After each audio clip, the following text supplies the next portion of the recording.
This is the Two Stooges podcast. It's my first podcast that I've ever been on. First and foremost, and two, it's two genuinely awesome people that like I highly respect in the media entertainment sphere. So Yeah, so Appreciate yeah, it's an honor to be here. yeah, so Are you just buttering me up because you have a twisted tea right now? I thought he did that on purpose too when I saw it. He said, "I gotta get that Actually- twisted tea out for him." I'm just gonna be honest. I rehearsed that semi in my head like all day. Just after Joey, I saw the message from Joey because I was just like, I do really respect what you guys do as in podcasts. I was listening to the ones you were doing for football season, and I just, like I said, I like to support the friends that I'm been coming up with. Yeah, And as Frank would tell you, like one of the phrases I always say is, I believe that more boats make the tide rise. And I love supporting you guys. I love what you do. I'm glad that we've been able to build the relationship and rapport that we've had. yeah. So it's we just- all met it's just through been the really awesome. streaming world, of course. You actually got me back into it. What we said in the previous episodes, and I actually was tuning in onto your stream, and you were already listening to our podcast in the background. So that was pretty cool as well. So, like you said, it's a full circle with support, no matter what way or how you do it. It's really actually not that hard as it might seem. Just a little bit will always go a far way. So should we do some crazy news, Frank? yeah, Should we tell them? Yeah. Should we tell them, Frank? yeah, you should. Okay. You can do it. So you hear Frank constantly referring to a coworker getting him into streaming. That would be me. It was. That'd be MrWillGames. Frank and I used to work together. Yeah, we actually shared a closet. Yeah, we shared a Oh my supply God. closet. Yeah, and it was, and so like we would just randomly talk about things. I brought up how I was streaming and I was working towards affiliate, and he was just like, "Wait, what?" And it was so funny because Frank and I would constantly like shoot ideas back and forth as we were working. And we would actually plan. Yeah. We would tell each other's plans. Like, "Hey, are you streaming tonight?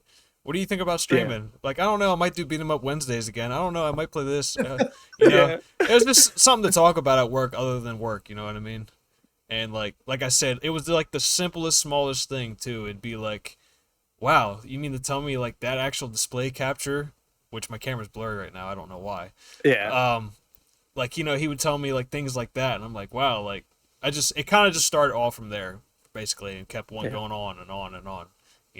And I think one of the funniest things was like I was sitting in a fellow stream team member, Spartan Leonidas, in his chat. He's just like, "Man, you and Frank are always like so in key with each other. I don't know how it happens. Yeah. Like it's like you guys like talk to each other like all the time." And I'm like, I wonder why. Yeah, and like I wanted 5 days a week. I wanted to say why, but I also didn't want to put his like info out there. Yeah, not my everybody info likes out that. there. Yeah. So I was like, yeah, this is a good time to do it. I'm not too worried about it at this point. Like I said, we were coworkers. We're not coworkers anymore. But it was a really awesome time. Yeah. And now you hear that we both shared a closet, so you know I do custodial work as well. Yep. So and he's still, thank you. I still to this day will listen to Game Chops. Thank you. I listen to it when I'm doing stuff in the background or if I'm just chilling on my computer. I still to this day listen to it. I'm like, thank you for letting me know that Game Chops. Early MrWill Animal Crossing or Stardew Game Chops is so relaxing during work. It is, I'm telling you dude. that right now. There's so many It good gets me through gems the in day. there. I really do. I genuinely mean that. yeah, no, it's so like as of late, I play a lot. So Stardew was a game that I just started back in January. To be honest, That's what you said in one of your streams, dude. I always bring it up. Like the first time I played it, it was the mobile version, and it was on my wife's mobile. I was like, this game is garbage. I'm not playing this. It's garbage. Like I'm like the AI, everything is garbage. I'm like, I'm not playing this. And then like so this year in January, I was like, I've watched all my friends play it, like other streamers and stuff, and I'm just like, okay. And then I'm playing it on the couch. And I'm like, holy crap, this is a really good game. I'm I'm really surprised. I'm like, and I know you guys aren't really massively into cozy games and stuff, but like, I love cozy games. Yeah, I'm not. But like it's really not a typical cozy game because it does have the farming aspect to it, but you also go in the caverns and it's like action adventure, and it's a little bit of farming sim. Yeah, but there's a lot to it. You got me back into beat 'em ups. That's what I remember. The Teenage Mutant Ninja Turtles, Shredder's Revenge, like all that. That's Streets of Rage. Yeah, like that's the stuff that I knew you were into. But I definitely, we're all together with the Hyrule Gamer Group too, of course. Yep. The big OG. Animal Crossing, OG, baby. Yeah, streamer. yeah. So it was. So just to start back on that, so when I really started diving into Twitch was like to the whole process started. I was actually working at a different job. The job I was working at was I was a student ministry pastor at a church, and so for me, like we were trying to figure out how to do live stream, etc., and everything else. And I was like, I've always heard of Twitch, and I was aware of Twitch, but I never looked into Twitch. And I'm like, well, this is another venue of live streaming. Let me see what's going on here. So I was trying to watch that, kind of doing it as homework or research. Mm-hmm. Just to give you even more of a background, in high school, I was at a technical school and I did radio and TV production. So I also have like a radio and TV production background on top of all the other stuff. So when I go for doing a production, as in video and audio and everything else, I kind of like, I'm kind of like particular about it. And I know Frank's the same way. And when something doesn't go right, like Frank said in a previous episode, it could be the smallest thing, man. It could be the smallest thing. It just it'll throw your whole mood off. Yeah. Oh man, and like I love my wife, I do, and sometimes she'll be like, "When are you finishing?" I'm going live. Don't you see? I just hit live. No, I'll be like 5 minutes ago. I'll be like 2 hours in. When are you finishing? I'm like, you couldn't wait for me to take a break, and but it's all right. And then sharing a household that both of you stream adds a whole nother layer of dynamics. I'm sure. Like tonight, I was like, I don't want to be rude, but I need the basement for myself tonight. And she's like, why? I was like, because I'm gonna be on Joey and Frank's podcast. And she goes, so I can't just sit at my computer and play. I was like, this is where I have an issue with that. And she goes, what? I was like, because you'll kind of hear the conversation and everything. I just don't want the over stuff. I was like, because I want to respect their art craft. And she's like, oh, okay. But and like I respect what you guys do because it's not easy. And none of it is. And I greatly appreciate it. No. Streaming's not either. No. Since learning into it the first 2 years of coming back to it and us meeting, of course, me and Will already knew each other, and then we met through the Hyrule Gamer Group, and then Spartan, and then Gabish, and then I met Joey, we met Joey, all of us together, and it's crazy because how I've told Joey previously, there's so many streamers that I met almost 3 years ago, and maybe more than half of them don't even stream anymore. Because I feel like we all have that concept when we're watching it on YouTube or Twitch. Man, that looks so easy. And then when you actually sit down and doing it and you're like, it's not working. Why isn't it working? Well, there's a lot more to it. It's just crazy. You know what? I look back and I'm like, there were a lot of streamers that in the Hyrule Gaming Group that I watched on like every single day. I'm not gonna name them due to whatever, but now you're right. Like the only ones I see are like MrWill, Mrs. Will. It's just they dwindled down, but I think part of that was like COVID like just happened. Yeah. Or just got over, and like everybody didn't know what to do. The first full year back after COVID, exactly, is when I started. I think. Yeah, yeah, and like plus people have lives now. Yeah, I have a kid now. You, Frankie, damn you for having a kid. Dude, I remember Frank and myself having conversations. Because what is it like to have a kid, man? What's it like? I'm like, do you want the honesty? He goes, yeah. they will mess your world up heavily. I was like, but it is worth it. Yeah. I'm him like, him I and a love new my guy we were kids. training. He had a kid too, and I asked both of them. They were like, "Okay, what's going on?" I was like, "I don't know if I can't even comprehend." Like Yeah, it like literally changes your whole life from the it time you wake does. up to the time you go to bed, dude. Like nonstop. I know Mrs. Will or Sam and myself had when we got married, her heart, she was hardcore and bent on not having kids. Yeah. Just to be honest. And her heart did change on that later on. And we had Bruce, awesome little dude, super amazing, really chill, just and then she's like, I want to have another one. And then Raven's the exact opposite. she is like chaos incarnate, stubborn as all get out. And I'm like, that's me. like You gotta I see have a her little and I'm like, mixture of both, though. It is crazy. You do see reflection of certain stuff. You're like, huh, I think I do that. yeah, yeah. I wish I knew what you guys were talking about. It's not for I'm everyone. just a paw father, I guess. Yeah. There's nothing And a wrong with little fur that. dad.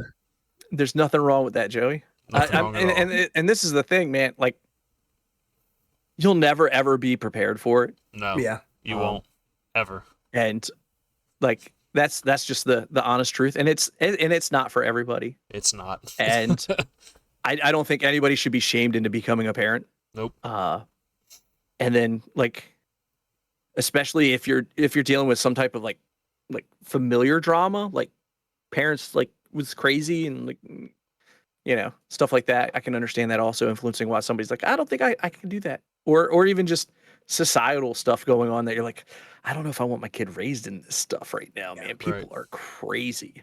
Yeah, or they kind of use that to feed their rage almost off of their kid because they don't know how to cope or deal with certain situations and stuff too. It's just crazy to me now because I just see I see everything so differently now because I have a kid than I would 2-3 years ago, honestly. Oh yeah, dude. It's just like the first time you get that dog, you're like, oh, don't do it, Chewy. Oh God. Yeah. I miss Chewy. I Yeah. miss him. He was a good boy. Yep. And they're just like kids too, though. Honestly, They are, man. Like Sam was like driving home from vacation.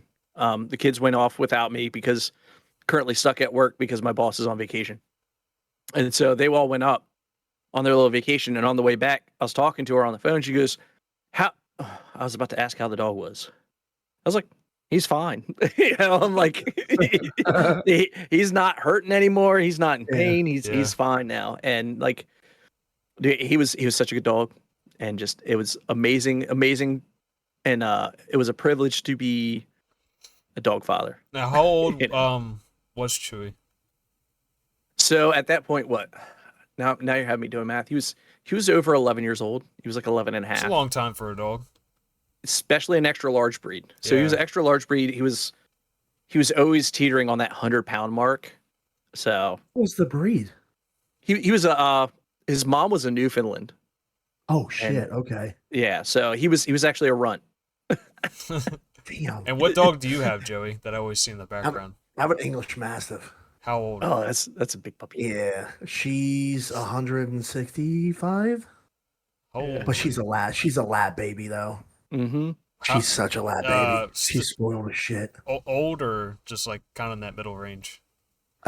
She's I think 6 right now. That's still pretty good age, I think, because Zeus will be 9 this year, and he's a Akita Husky mix, and I think his weight is starting to get to his hips. They say they get bad hips, so there's never enough time for dogs. I don't. Think I completely agree with that. Dogs don't live long enough, is what I've always said. Yeah. I think it was Neil deGrasse Tyson really put it into perspective for me. He was talking about how, like, we always say that dogs are, 7 years advanced to humans. Like, so so one day for a dog is 7 days in human. Yeah, that's wild. So like when you're gone for like 8 hours, it's like being gone for like 2 days for the dog. Yeah. And so when you're like thinking of that, you're like, Oh crap, man! Like, no wonder why he's so happy to see me. He probably thought I was Yes. dead. Yeah, he thought I left his I ass. never really noticed that. Yeah. I'm like, so I'm like, that's why they're so happy. They're like, oh, you're not dead. Awesome. That's true. That's true. Live, laugh, toaster bath. So what I wanted to ask you was, what is the different? Since me and Joey have already talked about it, I think in the first or second episode, what is the difference that you've seen from starting streaming to now since you have been streaming? What is probably the biggest things you could see as maybe like someone that wants to stream or, you know, wants to be a new streamer? Like, what are some things you'd probably tell them? So the big thing I'd probably tell them is, don't get frustrated about having numbers. You're not the first rat to the cheese. That's just how this goes. Everybody else has gotten that big piece of cheese. They're there first. Just take your time, work it through. Biggest thing you can do is build connections. Build connections. I think I told Frank that too when he was starting off. I was like, man, just sit in people's chats, talk with them, chit chat with them. I was like, here's some cool people to talk to. Like, I'm gonna name drop here because these are also HGG fam. Spartan Leonidas, Hylian Descent. He'll talk to anybody. You know, I was like, Oh yeah. yeah. And so just sit in their chats and just chill. And like Frank took that to a whole nother level. And he started, you know, the small pod or the small streamers Discord. I totally to forgot try about and help that again. build a Dude, build a community. Yeah. Yeah. And so like that. and so like for me, I was like sitting there like, and it was like, you know, Gabino was in there. And I remember like that's how I connected to him, even though we're all on the same stream team at that time. And so it was just like, it's like, oh, okay. And so then like, that's how, you know, I found one person and I always like, if someone had a cool emote and it showed up in my chat early on, I'd click on that emote, find that person, then I'd follow that person. Yeah, same. I know some people are like, oh, don't do that because that's promoting yourself or something like that. I'm like, yeah, but it might not be their channel's emote. It might be someone else's emote. And like, just chill. Like so many people take certain things in self-promotion. And I'm like, I think a lot of people that are starting out are the ones that like ask those questions. And I don't care. Like, I'm at the point where like I'm streaming for me. I'm just gonna be honest. Anybody listening out there, I do it for me, not for you. I do it for me, and I want you to come hang out with me. Don't get me wrong. Don't get me twisted, like a T. I stream because I enjoy streaming, and I like the couch co-op feel that it gives me. yeah. Like it feels like I'm sitting there hanging out with some friends, playing some video games, and chit chat. To get away from a little bit, like just like your own time, like to get away from everything for a little bit. Absolutely. That was a big thing why I did it too. I don't know if that's why you so guys just did. having that mentality of that, it's no longer about trying to get like I resolved long ago that I was like, I'm never gonna be famous doing this. And I'm perfectly fine. It takes a long time. Absolutely. Yeah. It's I mean, you look at somebody like Hylian Descent, who's an everyday hardcore grinded out dude, you know, and he has good numbers, don't get me wrong, but he's still like he ain't the top echelon, you know. Yeah. And he's still building his kingdom, and he's doing a good job at it. He has a great product out there, you know, and it's just and he'll be the first person to say the same thing. Like he may not have been the first person to get to the cheese because the cheese was already there. There's already a whole bunch of people that have jumped on it because they jumped on it early. I mean, think of it this way: PewDiePie just got knocked off that top seat of YouTube. Yeah, he's had that for 12 years. I did 12 years. See that.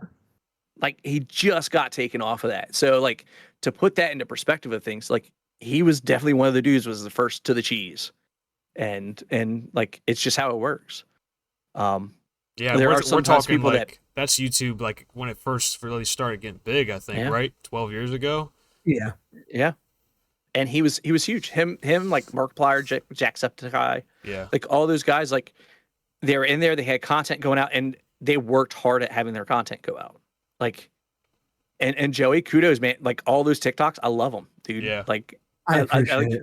Like, I mean, I'm just, I know I'm plugging you on your own podcast, but dude, I like, man, I tried to constantly make sure I was doing stuff, and it's not easy. Like, Yeah.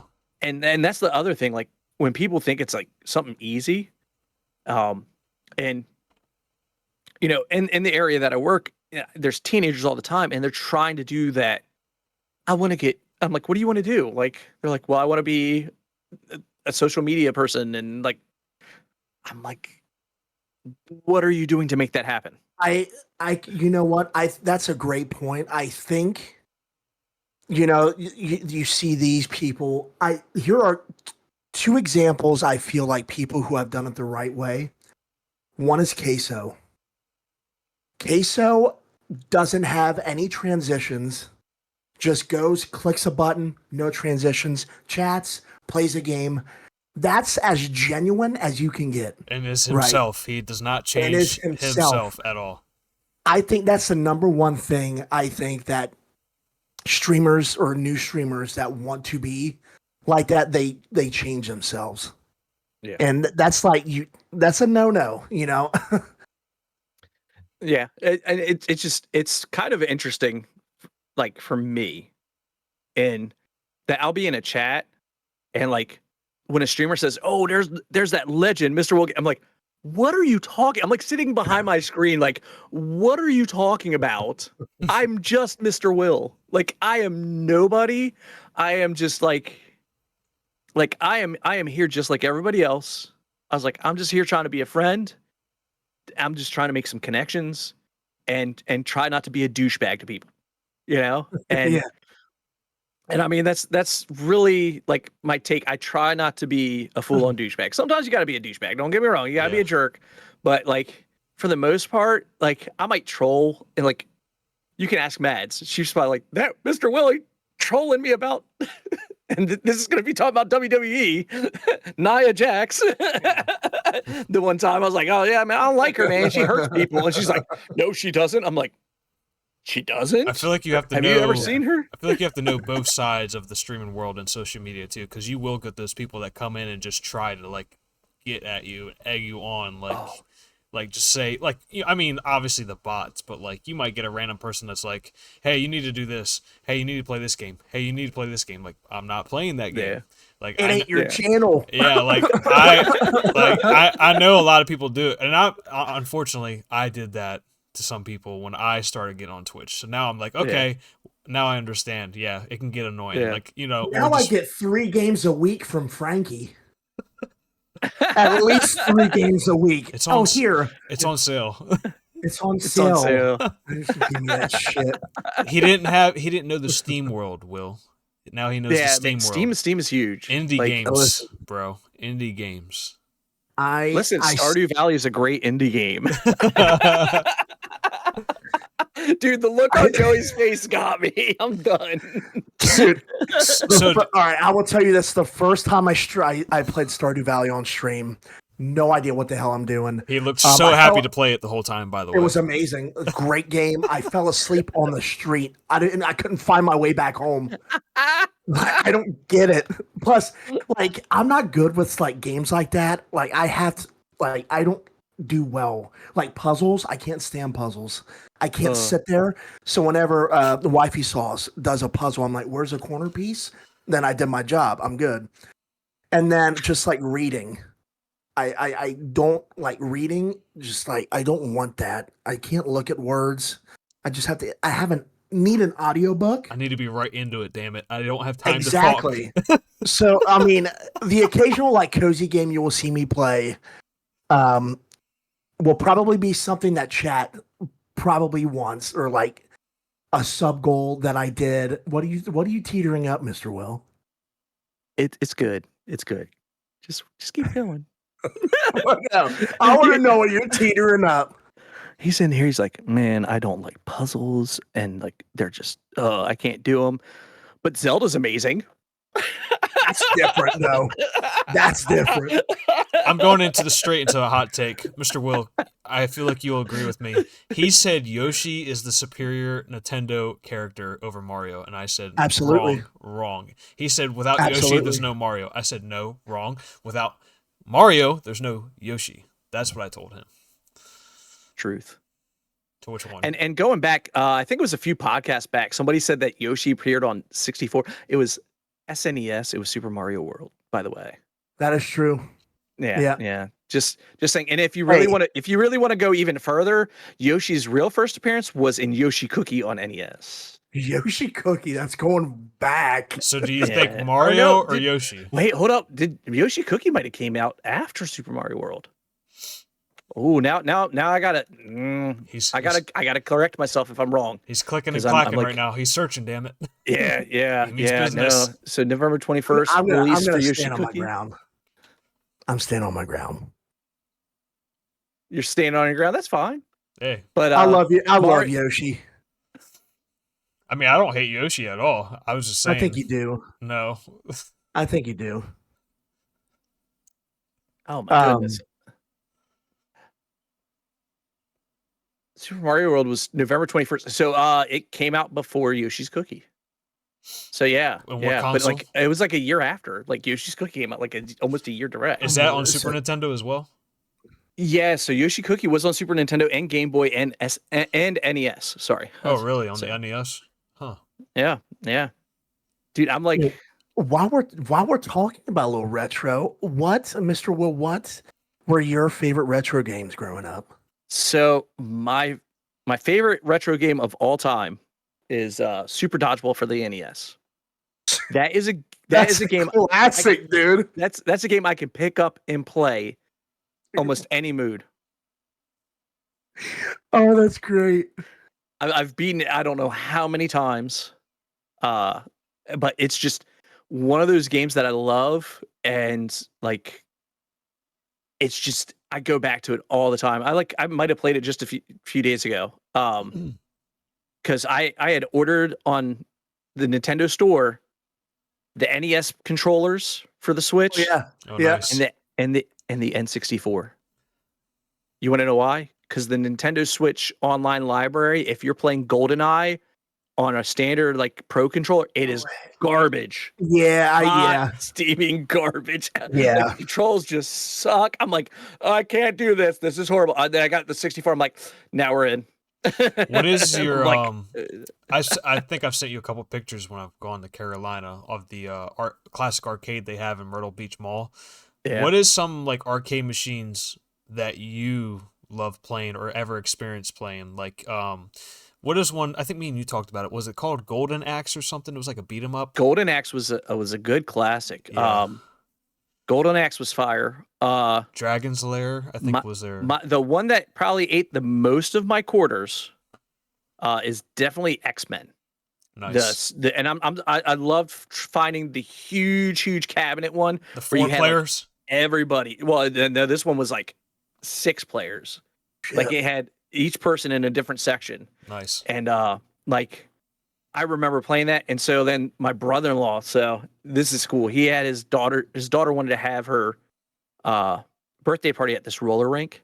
And he goes, "Hey man, I've got $10 in quarters in this bag." I'm like, he goes, "Do you know what we're gonna do?" I was like, "What?" He goes, "There's an X-Men arcade cabinet."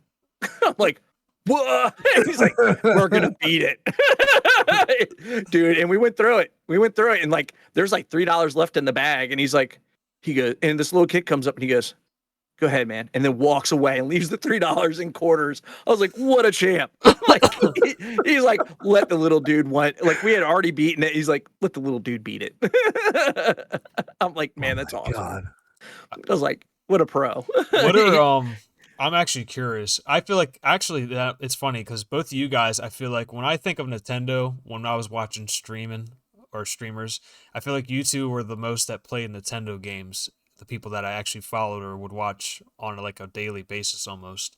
I think I think do you guys prefer handheld? Is that also why you did that, or were you just like you were just a Nintendo person, or a little bit of both? I guess really.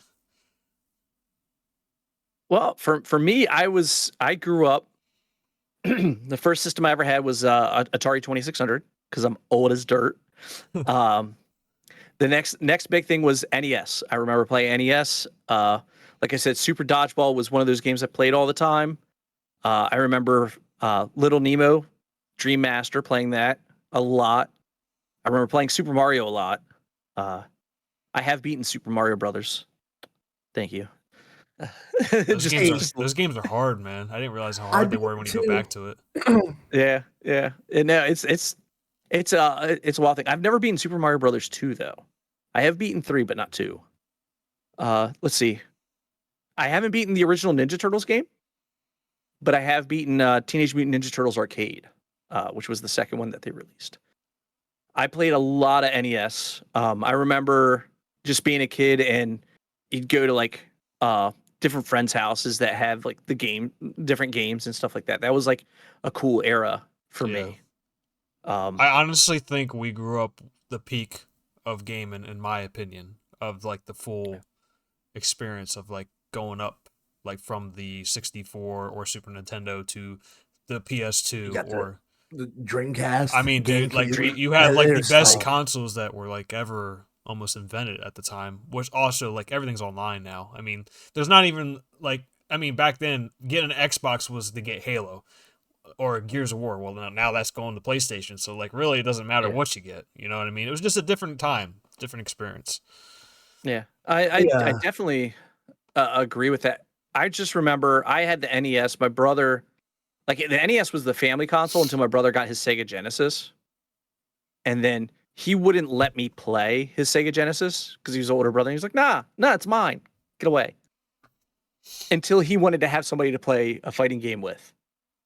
And then he's like, hey, come play Mortal Kombat with me. Now you want to play. come play Mortal Kombat with me. Hey, quit beating. Don't beat me. Don't stop. Yank the controller out the system. Hey. And then like, what was another thing when I was beating him real bad? He goes, you know what we're gonna do? We're gonna play actual reality. I'm like, what's that? And he goes, punch. And like he started hitting me and stuff, man. Like he was like having an older brother with video games sucked. But yeah, I wouldn't change it for the world though, man. It was so like it was good times. I remember playing on Genesis. Dude, Sonic was like mind blowing to me. Yeah, I love Sonic. Like Sonic Spinball. Another hard ass games that I thought were easy. Sonic Spinball is hard. And I went Spinball. I went back and played it on the Steam Deck on the collection. And I was like, this shit's fucking hard, dude. Like, yeah, and then I had a Game Boy. I had the old clunker Game Boy. Now the cool thing about that, so the first time I ever played Pokemon was before the cartoon came out, dude. So my cousin had purchased Pokemon on Game Boy, and I'm just like, I'm not a big RPG fan. At that point, I don't have the attention span for it. He's like, yeah, but this is pretty cool. You like catch the monsters and everything. I was like, oh.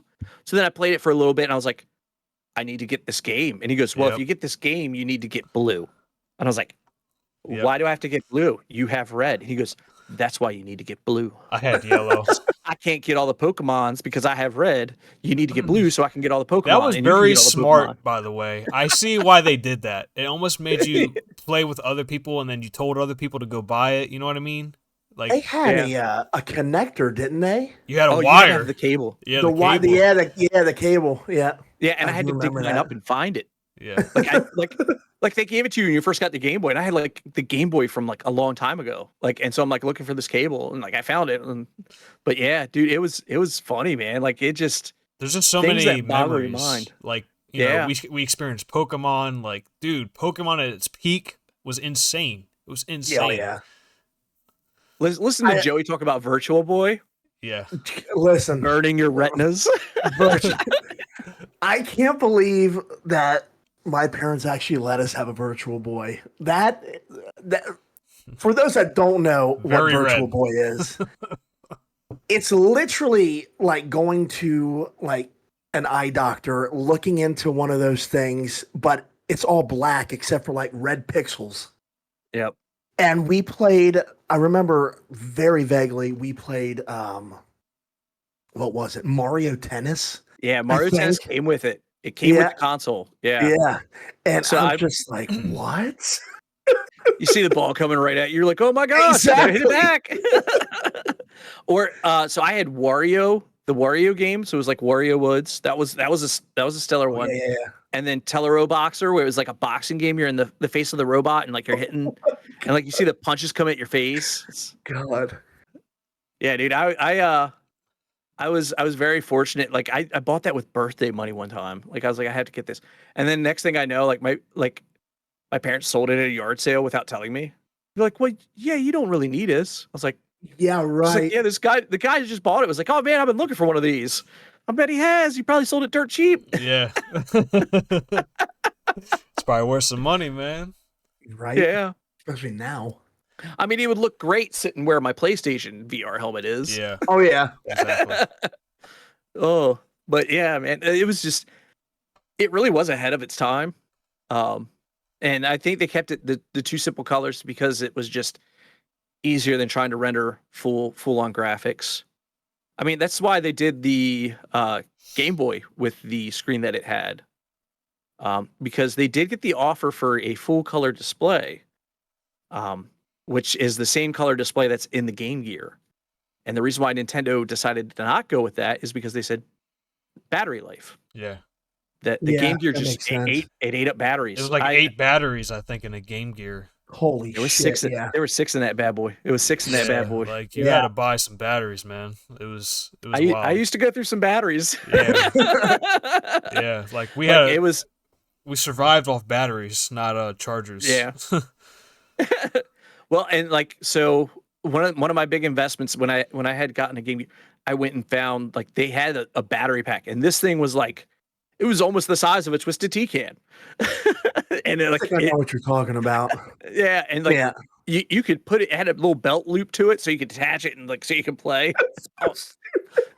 Dude, I remember playing Shakan the Forever Man on the Game Boy on the Game Gear like a lot. I used to play that a lot. And then Sonic was another good one on there. I played Mortal Kombat on there, which 1 and 2 button you can't do a lot, but right. It looked good on there. Looked better than the Game Boy. Bigger screen too, I believe, right?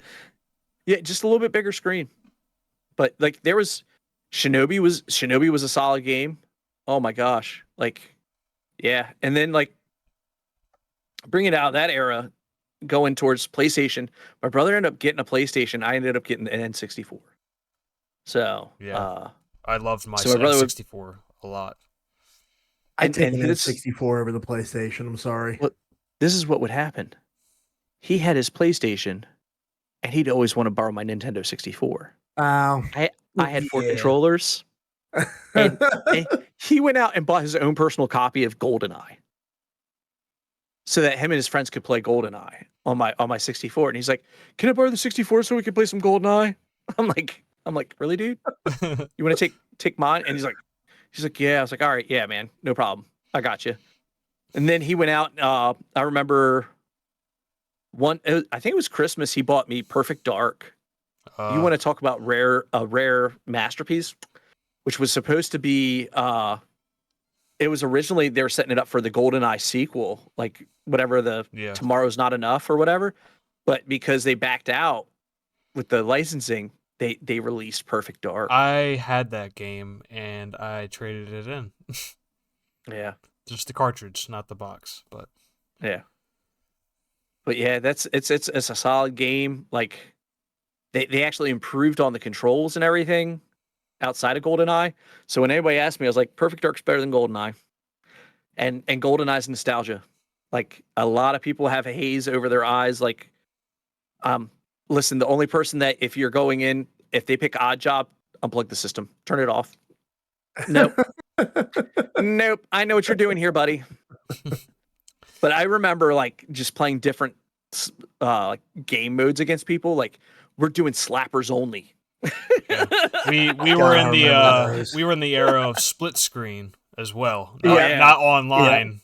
Yeah. You know, and you'd be like it's sort of like how we are now divided up. You're like, oh yeah. I see where they're at. Okay, yeah. Your screen Stop hopping. Stop looking at my square, man. Stop looking at my square. Oh God. It's just wild times. And then what else do I remember for 64? 1080 snowboarding. That is a freaking amazing game, and more people should play that. They're good games. 1080 is one of the best games I played on 64. Pilot Wings. So good. Pilot Wings. Mecha Hawk. Yep. And then also Wave Race. Wave Race was... Dude, I love playing Wave Race. Can I ask you something? Because I don't know if you saw him stream it. What is your take on Star Fox, Mr. Will? Star Fox? So... The 64. Star Fox 64. If you are using the original Nintendo 64 controller, it feels good. If you're trying to use the Switch Pro controller using the online system, it feels wonky. It feels wonky and bad. Joey, do you want to tell him what I would recommend you going SNES Star Fox. I played Star Fox 64 for 5 minutes, and I was having an abysmal time. I hated every second of it. Using the 64 controller.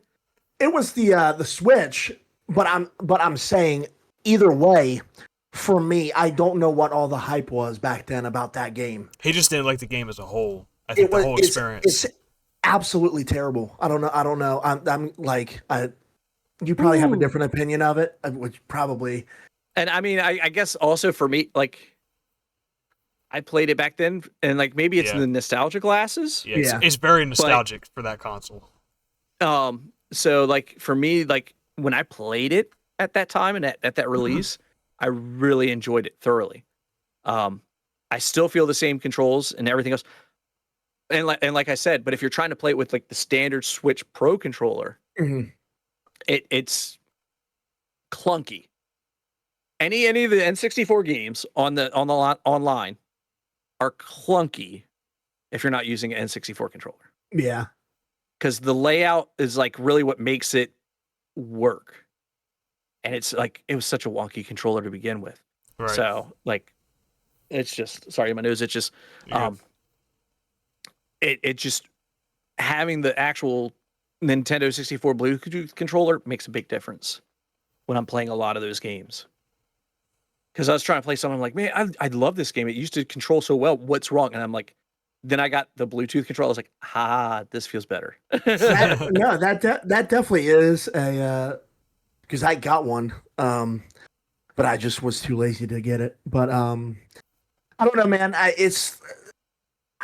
To me, I don't think it's my type of game. Like, people have their types of games. Like, I always say I'm like the outcast of our little community because I don't play any type of like Elden Ring, Marvel Rivals,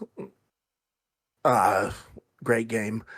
Like any types of those, like Overwatch, are not normally my game, but I will play them with friends. And it's just something about Star Fox 64 is just. It would not crack my top 10 of N64 games. And I think people underestimate Diddy Kong Racing. No, Diddy Kong Racing's top tier. I think it could. You can make a case for it as to be better than Mario 64. Like, it is. I'm sorry, Mario Kart. You think it is? Yeah. I can definitely understand why people think that. Just the way the game was made is very, very well done. It's like a little open world-ish. You get a little bit. Yeah. I'm curious to see what Frankie thinks about that, because you keep looking at me like you're like, I don't know. I think Mario Kart 64 was the start of it becoming like the superior party like racing game. But I think Mario Kart didn't get superior till it got on the Wii, in my opinion. That's what I think. I also haven't played Diddy Kong Racing, or I didn't at least grow up with it, so I can't really say. But I've even just from you guys and just online, people say it's such an underrated game. Just because people like Mario Kart, they're not thinking of the other racing game.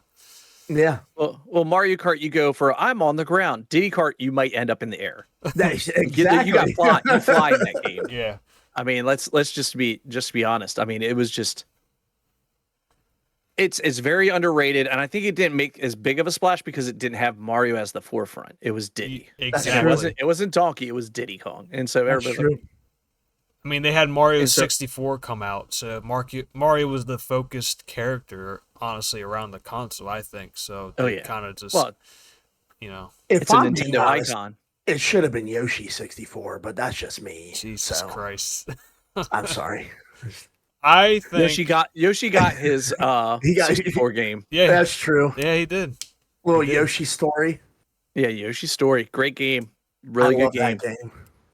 I've never really played a Yoshi game, honestly. Now here comes the thing. Did you play Madden 64? Nope. Madden, hey, if you were a cheater if you used Team Tiburon. I did not. I'll tell you that much. My brothers and I always used to play that. We played Team Tiburon. God. So yeah, Okay. Those sports games are so classic. Dude, NHL 94. Dude, so like, what was it? It was for 64. It was Gretzky hockey. Yeah, Wayne Gretzky hockey. Dude, I remember because I'm old. I remember in high school we went on our senior trip, and it was to Florida. And my carry-on, I had this little blue briefcase that was my carry-on. It was like this little plastic briefcase, and they go, "That's your carry-on?" I was like, "This is my carry-on." They're like, "Well, what's inside of it?" I was like, I opened it up. It was my Nintendo Switch or my Nintendo 64 and all my games and stuff. And they're just like, that is great. They're like, "You really taking?" I'm like, "Yeah, let's go." And like, so then we got to the we got to the hotel. I'm just like, and we're on Disney. We're at one of the Disney little properties or whatnot. I'm setting it all up, and some of the teachers that are walking by that are chaperones, I'll never forget. They're like, "You brought your 64?" I'm like, "Well, I mean, the park's closed at 8, man. Like, what are we supposed to do after that?" And he's like, "Just let me know. We're in the room next to you. I got you in Gretzky." That was his immediate reaction. Like they were down for it. It was like, they're like, all right, kids, no problem. It's just such a big console, man. I have so many memories of my 64 of my neighbors across the street. They had a PlayStation 1 and I had the 64. And we'd go to each other's house. Like, you want to play Crash? All right, I'm coming to your house. Oh, you want to play Mario or Mario 64 or whatever, 007? Okay, I'm coming to your house. Like, it just... And then, like, 64 for me, like, one of the games that's the biggest standout for me that I purchased because it's got the GOAT of wrestling on the front cover. Rey Mysterio. WCW, NWO. NWO, like, yeah. World Tour. I mean, it's just that game, like the THQ, like that game changed everything for wrestling games because there were wrestling games out before that. There was like a WCW Nitro for Super Nintendo, right?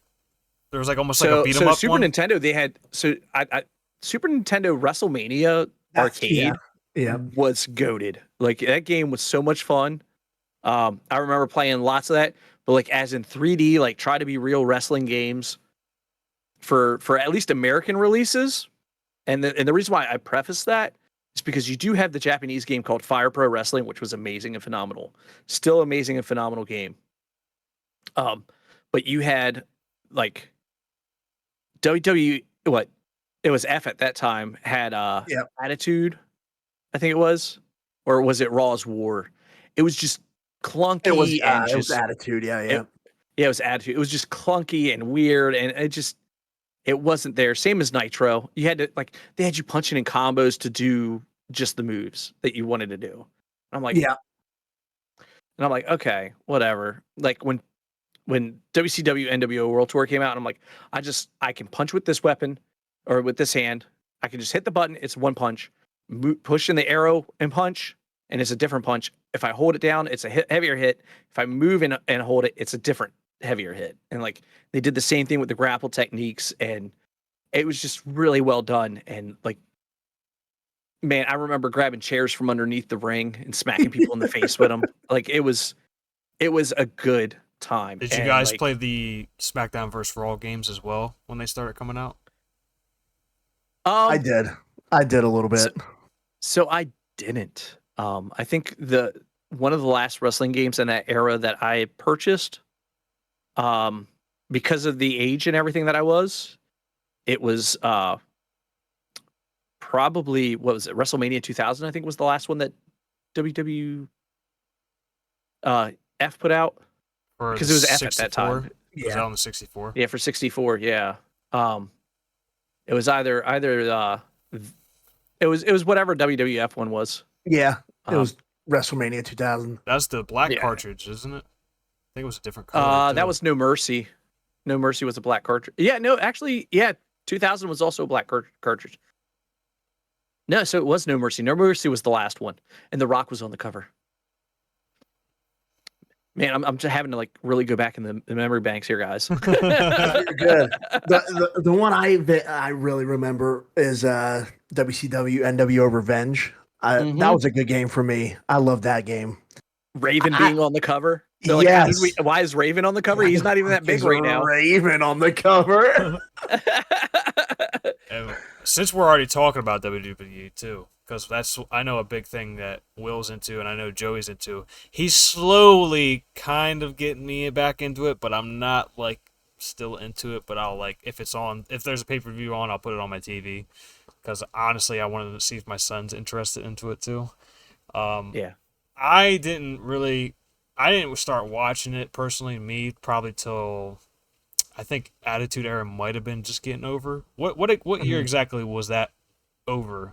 Is there a specific year, or I mean, they always say that's peak wrestling is the Attitude Era. That Attitude Era was wouldn't you say when John Cena made his Ruthless Aggression?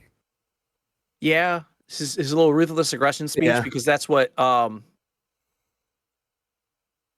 so John Cena was like teetering on being removed from the roster at that point. Yep, I do remember that. And Vince McMahon was looking for something. He's like, I need something crazy. I need some ruthless aggression. And John aggression. And John Cena overheard that in the backstage. So then he used it in his promo cut. And he was just like, that's my guy. That's my guy. And like, it was just, luck of the chance and where he fell in that. And my early days of wrestling is I remember watching, I had to sneak a lot of this stuff. Okay, guys, because my parents really didn't like us watching wrestling. But I remember Saturday morning cartoons where it was the WWE superstars. Oh yeah. Yeah. So like it had like Hulk Hogan. I'm just like Pepsi Phil, where I want my ice cream bars. I like when he did that, I was like, I remember the ice cream bars. It's like, darn you, CM Punk. I want my ice cream bars. And I have a coworker who's really into like WWE, and I'm like, I want my ice cream bars. And he's like, oh, like he said, I was like, because they were good. Like they weren't just like, it wasn't like, oh, the Sonic the Hedgehog with gumball eyes. I mean, it was like a legit decent ice cream bar. Like it had like a cookie on there, and it had some chocolate layer on there, and it had ice cream in it. I mean, it was good. It was like eating a ice cream sandwich, but on a popsicle stick. I mean, and it had your favorite little wrestler printed on the front. It was great. And I'm like, why didn't they bring those back when he did that? It would have been perfect. That is a good point. Like that would have been a perfect time. Could have had Batista like. That's probably when I started actually watching it, and I was like sold into it. It was probably when John Cena was really starting to pop off and was like beginning to be the guy. So probably like 2006, 2007 is really when I started paying attention to it. I watched the Vince McMahon documentary as well, of course, because I like seeing how much it's changed. And you guys actually Will showed me Dark Side of the Ring. That's a good one too. Yeah, Dark Side of the Ring is very wild. Those are good Some episodes. Of those stories over there. The Ric Flair one is wild. Yeah, I love that. Woo! Yeah. Yeah. 10K bar tab. You kidding me? Probably actually, honestly, right after Chris Benoit, all that stuff happened, I think is when I start watching it. Honestly, because I remember my brother-in-law at the time was already into it, and he said, "Did you see what happened about the wrestler?" And I was like, "No." They're like, "Yeah, like all that shit went down." It was like the craziest thing ever that happened in wrestling at the time. I mean, yeah. Or still to this day, maybe. But So I can make Joey a little jealous. So when I was a kid growing up, even though my parents were like, we don't want wrestling in the house, there was a local high school did a fundraiser. And the fundraiser was a WWF house show. No shit. I got to watch Undertaker do a casket match. That's fucking awesome. Like At a house show? At a house show. Dude, Adam Bomb was there, aka Chronic. Dude, I look back at it and I'm like, Bret Hart was there. Like big names were at a house show. A house show right there. A house show. And I'm just like, holy crap. I'm like, what? And like, crazy. Like they had all the merch and stuff. I remember kids wearing like the shades and stuff. I was like, Dad, can I get Bret Hart shades? No, son. No, we're just here to watch. That is nuts. Yeah, man. It was just like, dude, like, it's like a core memory for me. Like, and I like the guy I work with, I was talking about, he's like, no way. No, at a high school? I'm like, yeah, well, WWF hasn't always been like super mega power that you think it has. Yeah. You know? And so we're talking probably early 90s. Yep. At this point. Because we're talking Bret Hart, we're talking Undertaker, Adam Bomb. You know, those guys were in there at that era. Like, yeah, so it was just so cool. And but like I wasn't massively into wrestling, but then I started getting back into it, and definitely in my junior high school years because of my cousin. The same cousin that talked me into playing Pokemon. he's like, hey, you want to come over and watch wrestling with us? And I'm like, I guess. And so I'm watching it. And a lot of it was like that whole WCW, WWF rivalry going on. Oh, the Monday Night Wars. The Monday Night Wars. Yeah. And we definitely fell into more of the WCW category because why? You started watching WCW. He told you everything that was going to happen on WWF, so you didn't even have to watch it. Yep. Fucking Bischoff. Can I ask, since I don't really know, like, why do people actually hate him? They seem like they hate him. Like when he came to WWE, when he came to WWE, they were booing him. Is there a reason why? Like, is there something I'm missing here? Is it just because he was like the rivalry, or? And maybe he was seen as that. Bischoff tried to be in the WWF as a referee, as in talent, and Vince McMahon just kind of brushed him off and kicked him out. And I think he took it personally, and good thing he took it personally because it really forced, WWE and WCW to become the best that they could be. Yeah. And WCW for the longest was a massive competition, and at one point topped, WWF. What did he say? 83 weeks. Yeah. So something like that. I mean, it's crazy. Bischoff, though, he did everything he could. I think Ted Turner screwed him over massively. The whole company did, and it sucks because I watched that documentary and just behind the scenes, like stuff behind the scenes is like people don't know. That's crazy. And my thing is, if anybody wants to boo anybody, if you see Vince Russo, boo that guy. Yeah, fuck Vince Russo. I can't. I'm sorry. That guy's an idiot. All of a sudden, Joey turned into Vince, Jim Cornette. He's like, oh, I'm gonna take him out on the street and flog him.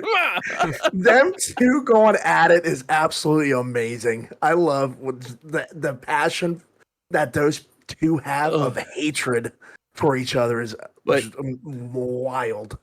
But like Vince Russo tried to do like the extreme stuff. Like he was trying to do what ECW was doing. Yeah. That ECW did it craft wise, and just his was like, let's throw it at the wall, see if it sticks. Where Paul Heyman was like, I'm gonna do this, and this because it makes sense. Vince Russo's just throwing crap out there just to see if it sticks. And he ended a lot of wrestlers' careers in bad ways by doing that. So he put them at risk, basically. Mm-hmm. Like he had like the tough guy challenge where they were actually boxing in the ring. And the last person was an actual boxer that one of the wrestlers, he's like, I don't have any actual boxing skills.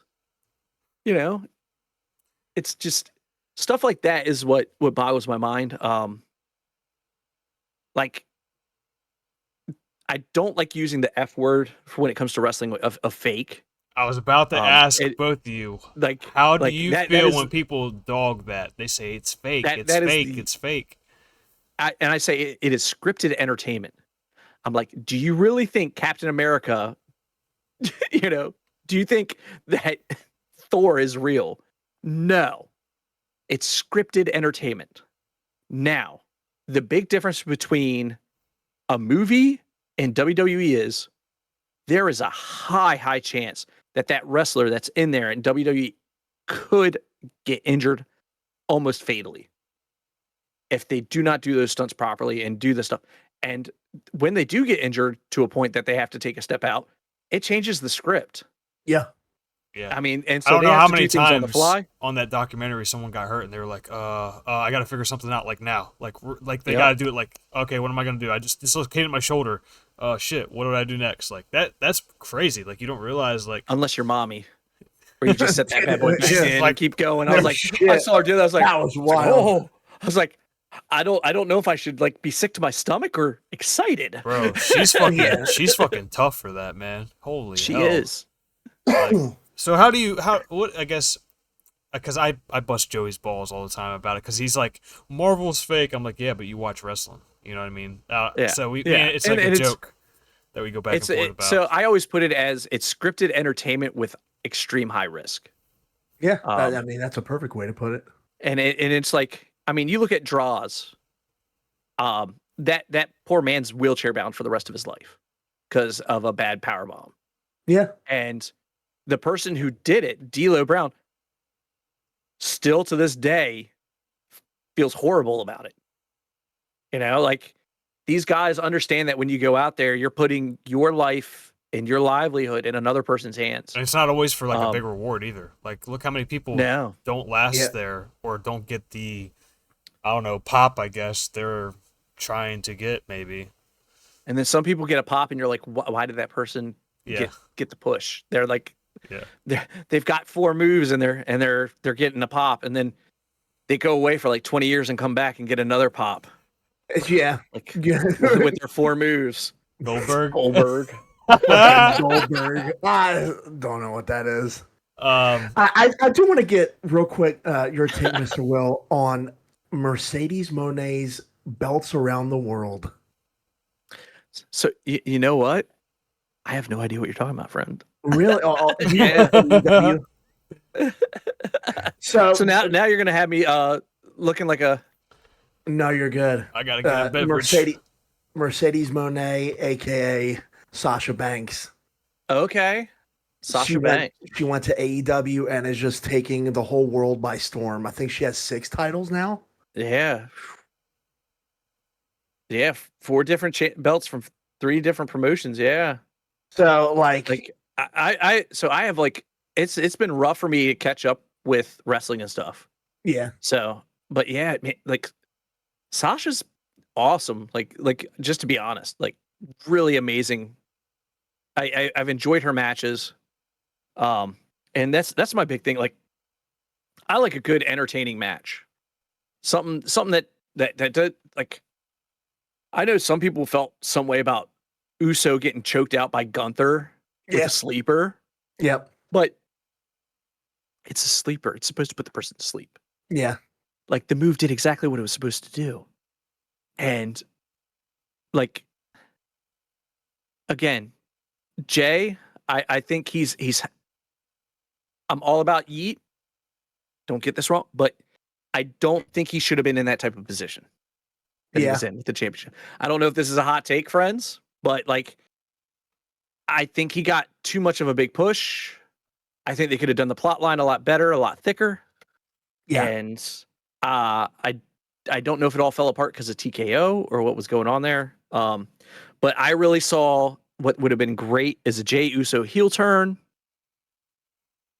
and him teaming up with The Rock. Yeah, that's true. I think they're going to go the other way around. The opportunity was there because of Travis Scott. Yeah. Because he came out with Travis Scott and the one with him in the belt and everything. So I was like, it could be possible that he's in league with the Rock, and the Rock's gonna be pushing to start a whole new bloodline, and he's gonna be heading it up. But I think when The Rock decided to bow out because everybody was pissed that he didn't want to see him in the main event, he's like, well, I'm just done. I'm taking my ball. I'm going home. Yeah. Well, you're welcome, everybody. Do you How about that, Maui? Do you guys both watch wrestling like you used to? Like, I know Joey still watches it and streams it sometimes. Like, do you guys still keep up with it, or it's just one of those things where you'll watch it if nothing else is available, maybe? Or I'm really sporadic on it for me personally. A lot of where I get it from is usually sometimes Twitch streamers and also TikTok. Yeah. I follow a lot of Wrestle Talk. I like WrestleLamia on YouTube. Love Like WrestleLamia. yeah, a lot of sidecasting so like on stuff TikTok. like that is where I kind of pick up on it and that's kind of where I find my wrestling information is outside sources. Yeah, I'm not gonna plug anybody because like that's like yeah where it's at, but like there's some cool Twitch streamers out there that actually do really great wrestling content, and usually a lot of them will, at least on the TikTok side, some of them had the video going while they're talking, but it's usually post things that happen. They won't do it live. TikTok has a little bit more leniency with the video stuff. It's almost like it's in the background Twitch noise does. sometimes too, while they're just reacting to it. Yeah. Some of those, I think I know some of those people that do that. A lot of their videos got canned because WWE went after them on TikTok for actually doing it at the same time, and now they sidecast it, but not, whatever. Yeah. Since both of you But I mean, are the WWE people, do you have a top wrestler of all time? Like, yeah, that is my set stone wrestler. He is my favorite. Doesn't matter. Like, do you have that one, or do you have multiple? There's so many. So my one, if anybody's been on my Twitch channel, they know that I have a lucha mask as my representation. I love lucha libre style wrestling. I love the athleticism, and like one person who like blew my mind because of their match in Halloween Havoc against another phenomenal, amazing legend. It has to be for me, Rey Mysterio Jr. I'm like, for me, he's just always just like, I've loved watching him in the ring. The match with Eddie Guerrero at Halloween just solidified it. Like and for a lot of people, it's still a top tier wrestling match. Like if you want to watch a really good lucha style wrestling match, that's where it was at. And that's where I fell in love with it. Definitely, like in that era. Yeah. That's why WCW had my attention. Was actually because of the cruiserweight and like the lucha style wrestlers. Had a great cruiserweight division. They did. Yeah, I mean, you had Dean Malenko. Yep. The master of 1,000 holds, and then you had Chris Jericho, the master of 1,001 holds.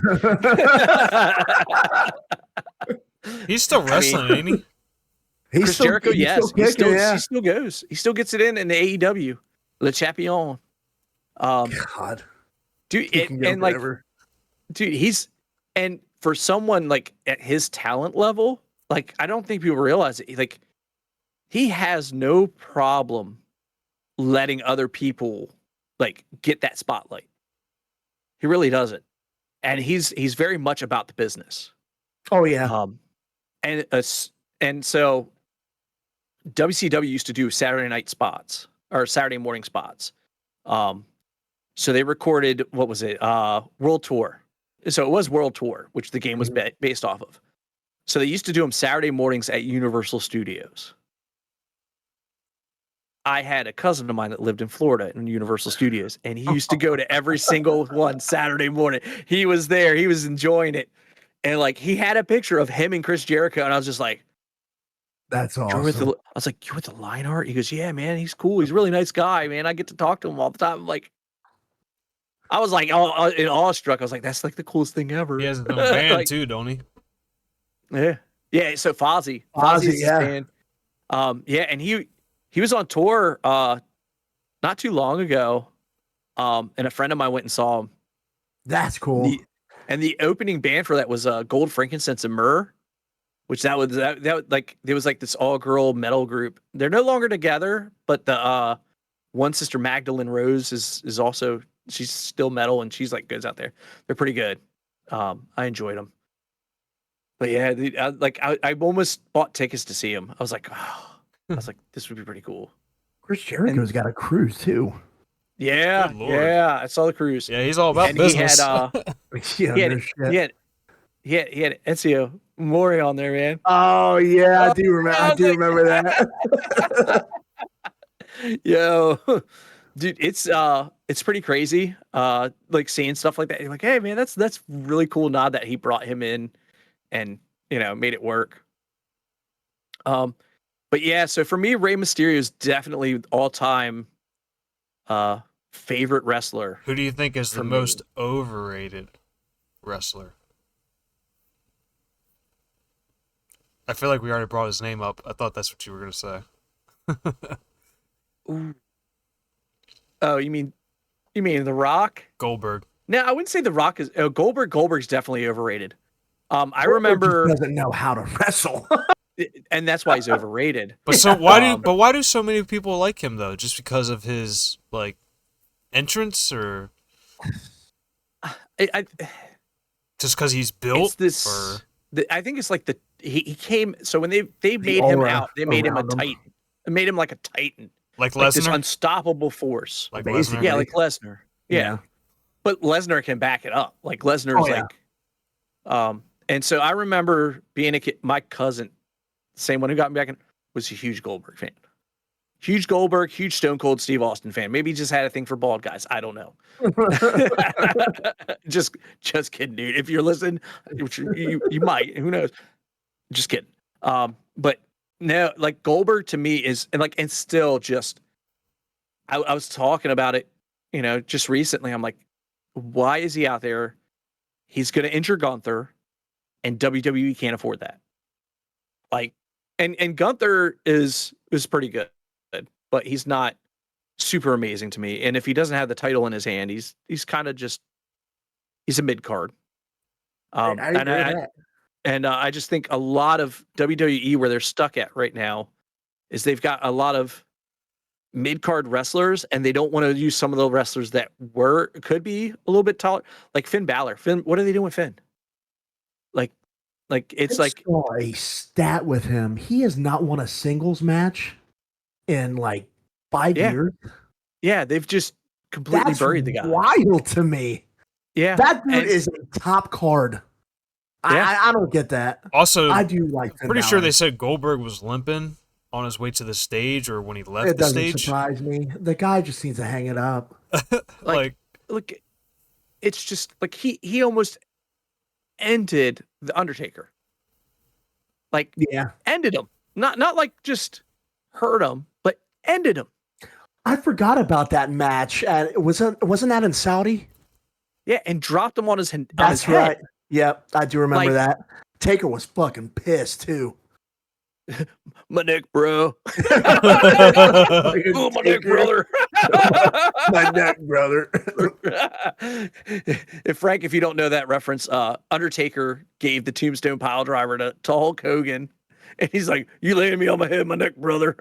And he's like, Hulk Hogan was nowhere close to the mat. It's. So would you say he? I mean, I guess he's one of your overrated wrestlers. I've heard you bring up his name before when we worked together too, because the other guy we worked with was into WWE as well. Yeah. Yeah. So I mean, it was to me, Goldberg's always been overrated, and I think William Regal really showed that. And William Regal took a big hit in WCW because he did that. I feel like William Regal's underrated. Oh, he's underrated big time. Very underrated for what he could do. He and they started squashing him because of what he did to Goldberg. It was showing the kinks in his armors in the middle of that match.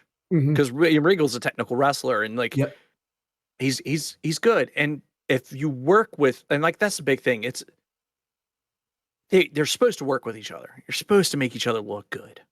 At the end of the day, you want the match to look good.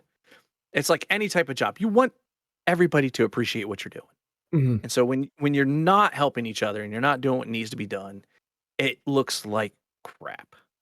You know, perfect example. I'm going back with Rey Mysterio. He was doing a moonsault off of the ropes. Logan Paul was just a little bit too far away. Not sure we're going there. Yeah.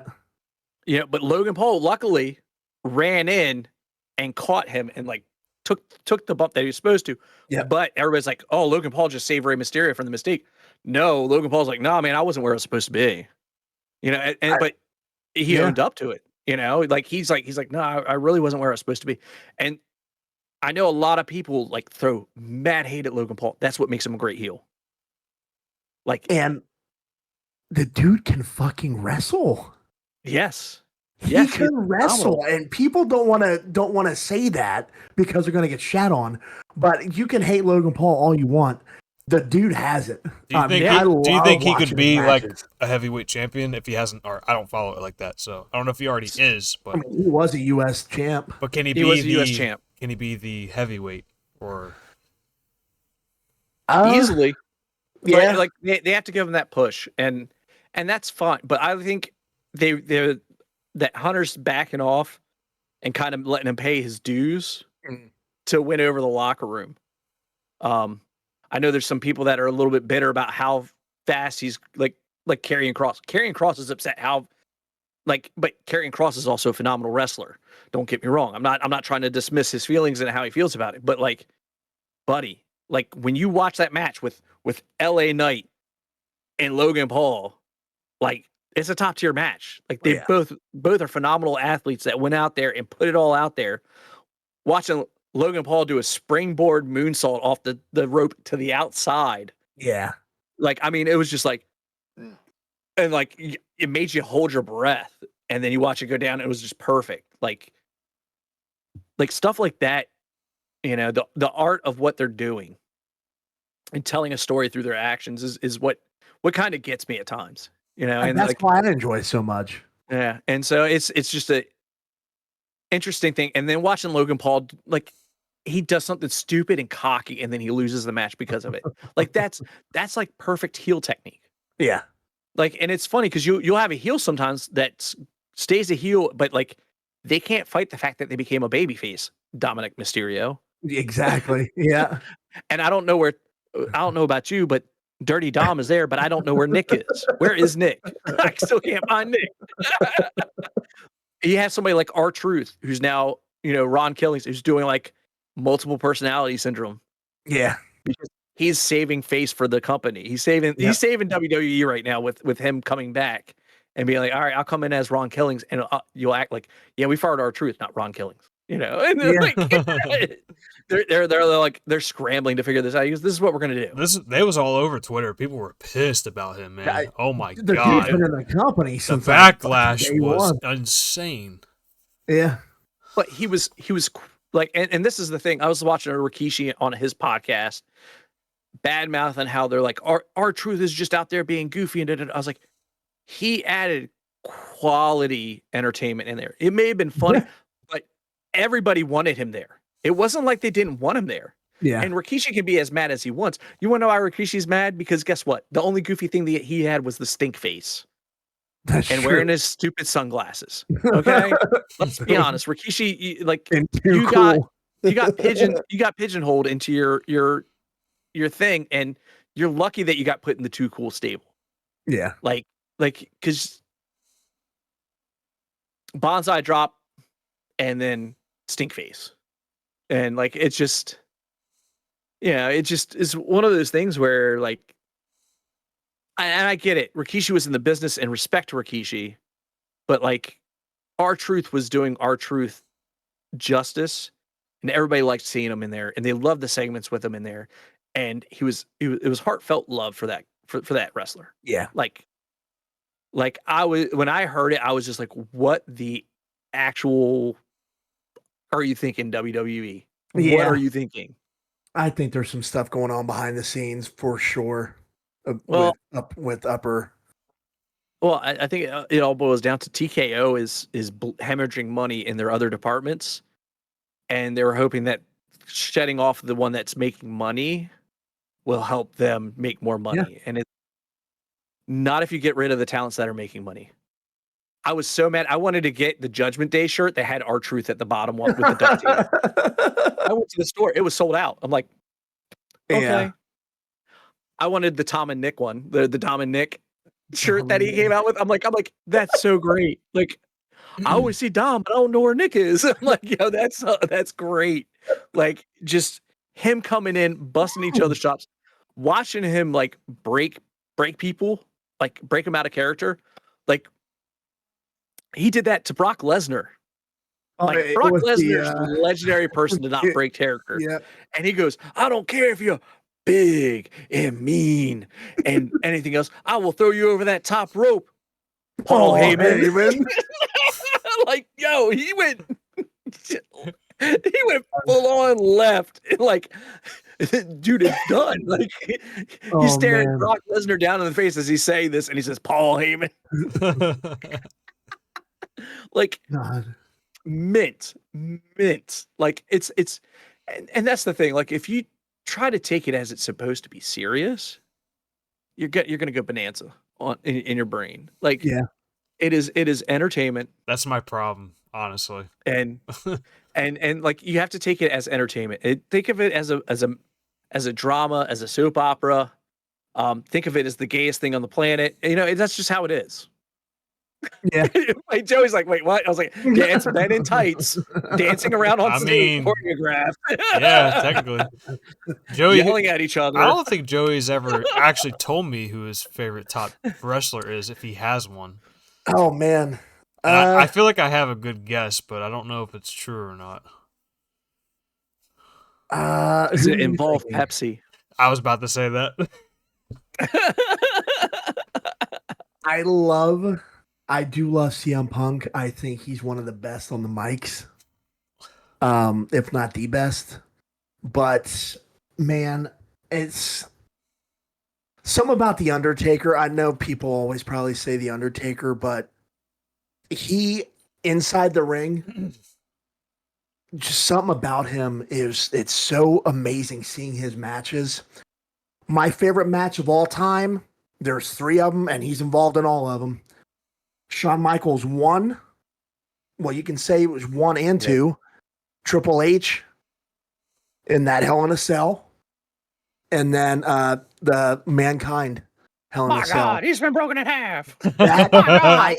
Those matches I can literally watch over and over again and just be like they don't have to do this, but they do because they love what they do. Oh my gosh, dude. Like, and his tooth all in his nose. That was wild. That's like, it's just Taker in the ring, and then seeing him now, Mark Calloway, not Taker. He genuinely loves the business, and there's a show LFG on A&E, and he's one of the coaches with Mickey James, Bubba Ray Dudley, Booker, and I can't remember who the other one is. I used to love Booker T, not gonna lie. Yeah, Booker T's a good one. I do love Booker T, but Undertaker, I was scared shitless of him. My dad and I would watch. This was back in the 90s, so I think he made his Survivor Series in 88, I think. Debut, something like that. And then when that music hit, the old Undertaker, lights go out. I just look up, and then there he is. I just run away. It's just like something about the nostalgia of Taker. I like the American Badass, man. You like that version of him? Yeah. It's not my favorite, but I did like it. Yeah. Well, and I mean, like, at that point, they needed to kind of reinvent him, just to make things keep going. I think the Kane angle was phenomenal.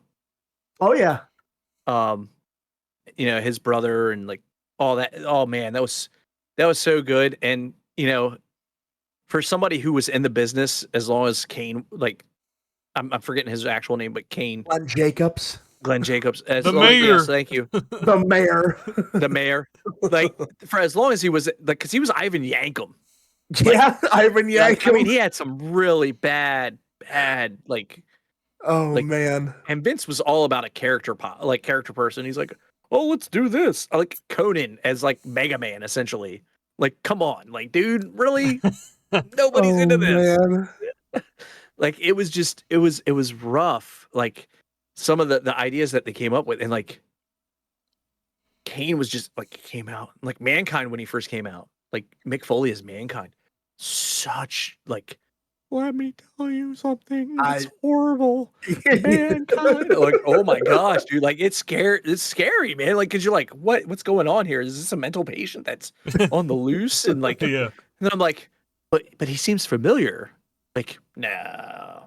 And like, for people in ECW, they're like, oh, is that Cactus Jack? You know, and like, Exactly. and so like, and like, I kind of came up on ECW because like I said, like. Frank and I live in like the same area. So like the Philly area, like ECW used to come on like we had a channel that was essentially the cable company's channel that ECW came on when it did. And so I got to watch like ECW matches when it was still ECW. My cousin was like huge into ECW. Huge. My brother went up to Philly to go see ECW live. I cannot remember what that where they were. Oh my god. The theater? Yes. Yeah, that theater. Yeah. I can't remember, dude. The ballroom or something? The ballroom, yeah. God. That's where they all went wild when what was that when Cena was just coming in and he came over there against RVD? It was RVD he faced. Yeah. They were all like throwing shit at him and everything. They were like, take it back, and they threw it back at him and shit. Like, dude, y'all got some fucking shitty fans over there, man. Man, dude, Philly area. ECW is like again, that was a Philly treasure trove. Like, yeah. Like for that area, like I mean, it really was. And you know, as much as I want to say Philly fans are absolute batshit crazy, they take that shit serious, man. They are loyal. And like for them, they were just like, you know, this is ECW. And like ECW fans are like your extreme Philly fans. Oh yeah. You know, so like there was a match between Cactus Jack and Terry Funk, and he's like, "Get me a chair," and all of a sudden they just threw all their chairs in the ring. Like, it's like, you got your chair, bud. It's just now everybody's buried under it, like buried under the chairs from the stadium. Like it's banana stuff like that. I mean, like you had, you know, Raven came up through there, Tommy Dreamer. Like Stevie Richards. Wasn't there a guy with a stick that drank beer and hit his head against Sandman? Sandman. Like legit banged the shit out of his head. Sabu, rest in peace. I love Sabu. Oh my gosh. So like, you know, Rob Van Dam got his big start there. I love RVD. I love his intro. Like so it went from like, so in ECW his intro was Pantera Walk. Yeah. Like, so ECW used licensed music as the entry music. Yep. You had New Jack. New Jack just about killed a dude. Like, literally almost killed him. And like, as the show intro, it was a video highlight that they used. And like, oh, it's extreme. Let's keep showing this dude's where he almost died. Jesus. Well, they also showed the video where New Jack cracked his skull open too. So. And that was the reason for him almost killing the dude. But no, man, like you want to talk about some scary wrestlers, man. It just, and I know a guy I met a guy in my life, like, because it's this area, he was a jobber for ECW. And he's like, yeah, man. He goes, there's certain guys I didn't want to wrestle because I was afraid of them. Like, literally. It was a Brooklyn afraid Brawler, of them. wasn't it? No, yeah, man. He's like, he goes, there's guys I'd be like, yeah, I'm down to wrestle him. Yeah, no problem. Him, I don't want to die. And like, like he said, he was in the locker room with New Jack, and he said New Jack came up to me, he goes, what, you don't want to wrestle me? He goes, I am literally almost pissing myself right now. He's like, that's why. He's like, I am scared of you. I respect you. I wouldn't want to like make a mistake and hurt you. He goes, oh, okay, cool. You know, and like, and he was just like,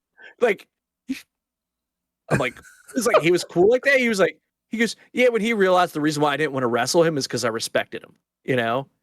And like for a lot of those guys, that's what it's all about. Just the respect. You look at somebody crazy like little Spike Dudley. He took some bumps, man. He was Shane McMahon. Shane O'Mac takes some took some bumps. bumps. But like Spike Dudley took some nasty ones. I mean, like you had Mike Awesome, who was doing essentially Razor's Edge to people to the outside of the ring through a table. Yep. Like that was, so he would like run and just boom through the table onto the floor. Like, and I've seen little Spike Dudley take a few of those 3Ds. I saw him take a few 3Ds back in the day. His signature move was the acid drop. The acid if you drop. take little Spike Dudley, it's LSD. That's wild. Oh my god, dude! Like, there's so many little things in there. I mean, like, there was. I mean, you had Shane Douglas in there. That was always like. There's so many good matches that I watched as a kid through ECW. Do you think that WWE or just wrestling in general was at its peak? Like, there will never be anything else that will top that. Do you think that's already happened, or you think that can happen again? Well, I mean, I think the business always evolves and changes. I think it's good that we moved away from like the ECW and Attitude, Ruthless Aggression era stuff. Yeah. And the reason why I'm saying that is I would rather see a good wrestler that provides entertainment have longevity in their career than it get ended because of a stupid stunt. There's a lot of wrestlers that, like Owen Hart, phenomenal wrestler that was just taken too soon because they were trying to do a stunt, like him dropping from the ceiling and continued. And they continued the show like nothing happened. Yeah, and like it's rough, and it's a wild thing, and like and that's why like definitely during the Ruthless Aggression era, they would constantly say, "Hey, these are trained professionals. Do not do this at home." But yeah, we were all trying to hit somebody with an RKO. We were all trying to do that shit. Oh yeah, oh yeah. Who do you guys think I liked growing up watching around the era I did? I already know that answer. Who is it? Edge. Well, that's one of them. Oh, you like that's the only one I know of. I have There's two. another one? Yeah. Is it Jeff Hardy? No. No. Lita? What Ding. Got it. He's like, yeah, I liked watching the guys wrestle, but I liked Lita more. What's the initials? Randy Orton. He said RKO. You should stay with all of it. I do like Randy. Dude, he's so that WrestleMania match with Joe Hendry, like that was great. Like he turned around and he just went. I was like, that was great. Like, and like the guy I work with, like, we got in the debate about it, and like a lot of people didn't like it. I don't. He's like, I don't know why they put Joe Hendry in there. Yeah, that's what they were saying. Like, what a waste. Why was he even there? What a waste. What a waste. And like, I'm like, one, he played well. And like, even in Royal Rumble, he played well. Yeah. Like, I mean, he understands that he's coming in from another company and he's not going to win. Yeah. Like, you're coming in from TNA. They're not going to let you win. Like, unless you're a WWE wrestler, like the push you're going to get is, they're not going to, it's just how it works. Yeah. And he understands the game. He understands the biz. And he got to wrestle in WrestleMania. Like, even Joe Hendry said, he's like, that is a pinnacle in my career. I can always say later in my life, I wrestled in WrestleMania. Yeah. In one of the big matches. And, and especially with Randy Orton. And, Randy Orton showed him, the respect and stuff like that. But he also had to play it off like, I'm the a-hole here, Yeah, I liked him. He was doing the Legend Killer. That's when I was really, when I was really into it. And I was like, oh man, I really like this. That's when I liked it. Man, I would have loved to see just Hulk Hogan just get it. Dude, That dude, man, his stories with Listen, Vince brother. and everything, my God. Yeah.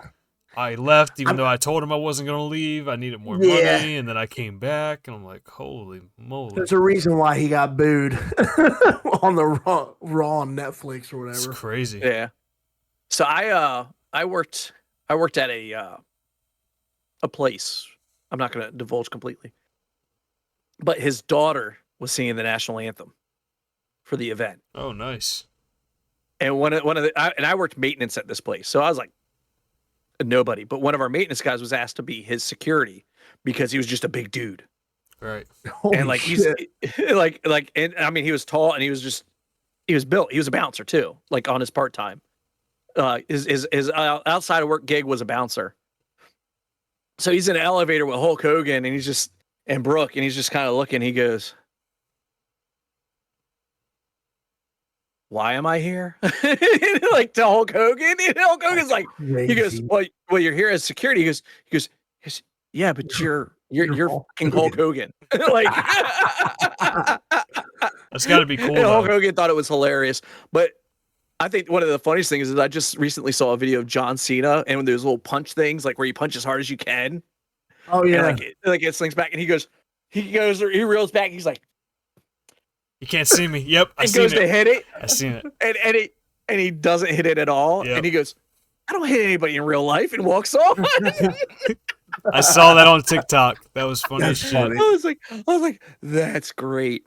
And I know Frank and I share a lot of like wrestling stuff on TikToks and like send them back and forth when we see them. Mm-hmm. Like it's like one I find where this guy does like all the botches. Like he finds botches that he goes like turns my stomach. I'm like, oh, I'm like, let me send this to Frank. I just wish I could get back into it like I used to, because when about almost 20 years now, I actually really I was Monday night, I was ready to watch it on TV. Friday, I was ready to watch it. I even had a pay-per-view party, come to my house, let's watch Night of Champions or whatever the hell it was called. I got a pay-per-view going on. It was just fun, man, especially if you had other friends that were into it too. And I mean, right, I think literally after, I think they brought the Muppets in WWE was a weird era time. The Muppets showed up as guests or something. I think I remember that. And I was like, what the fuck is this? I thought you were talking about the Bray Wyatt where he did the Funhouse. So that's a wrestler that passed away, right? Yeah. Yes. So creative genius, by the way. I stopped watching right before he came in is when I stopped watching it. And I don't know, it just didn't feel the same anymore. Obviously wrestlers were getting older too, but now, I mean, I saw Edge last year and I was like, Jesus Christ, dude, you might want to hang it up, bud. You're about 2 steps away from having a walker, buddy. Yeah, I mean, it's sad to see. Can't say nothing. He's in better shape than I am. He's still got abs, man. And I'll give Stone Cold the respect because he said that. He said, I did my dues. Let the young guys, the new talent, get talent where it's due. I respect that. And then you got Goldberg that's fucking limping to the goddamn stage. Dude. Yeah, I don't want to sound he's probably come on, guys, speed it up. I gotta catch my breath. You know what I mean? Just give me pyro the whole way. Yeah. That way nobody gets bored. I was like, emphysema. So on the big thing I wanted to ask, Will, me and Joe have talked about it half the episodes. I feel like it's just a big topic right now.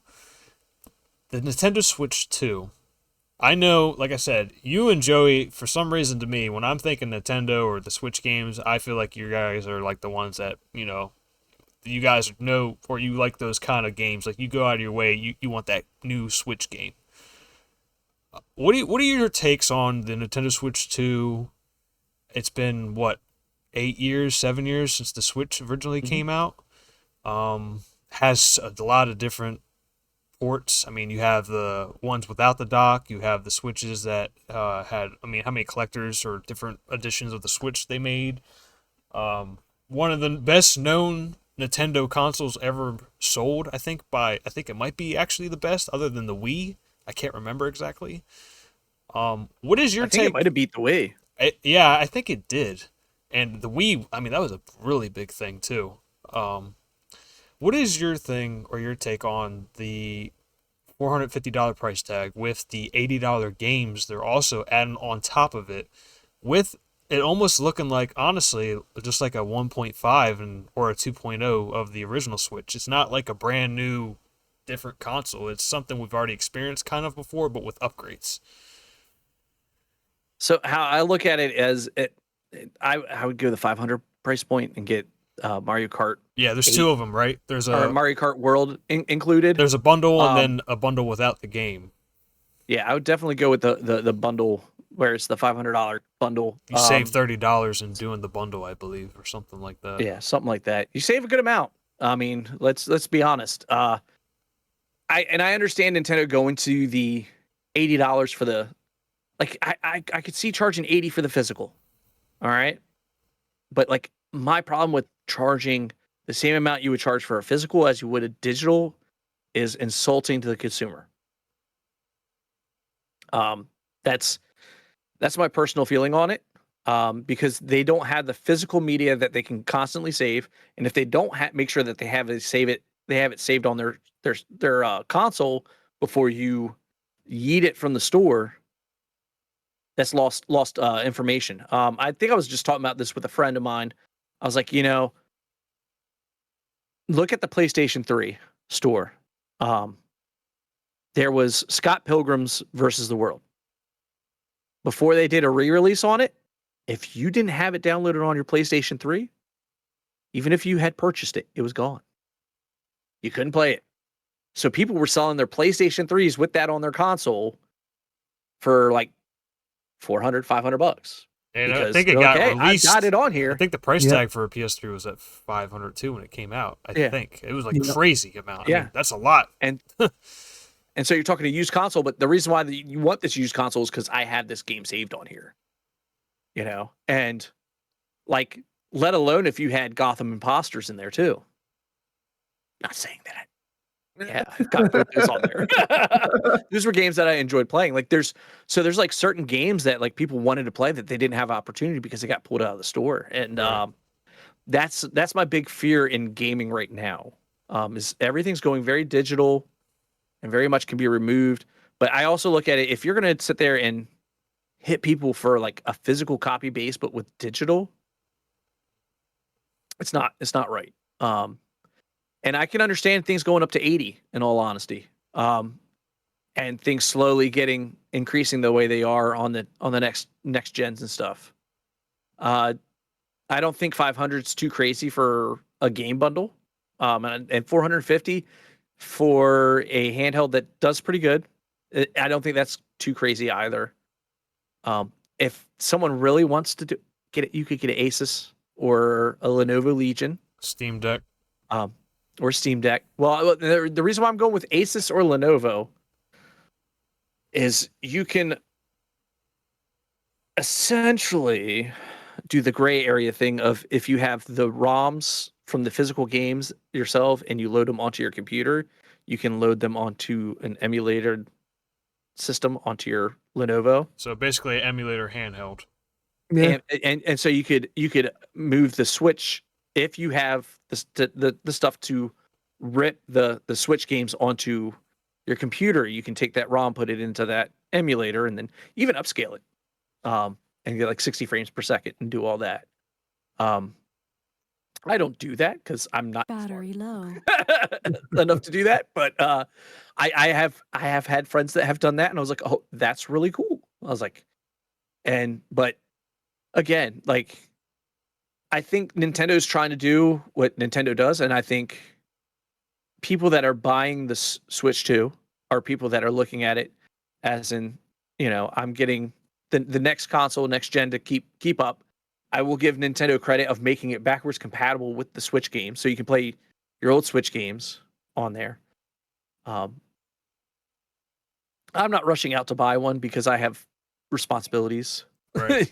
as an adult where I'm at. Right. Are you gonna? I'm not hating on anybody who get one. Do you plan on getting one in the future?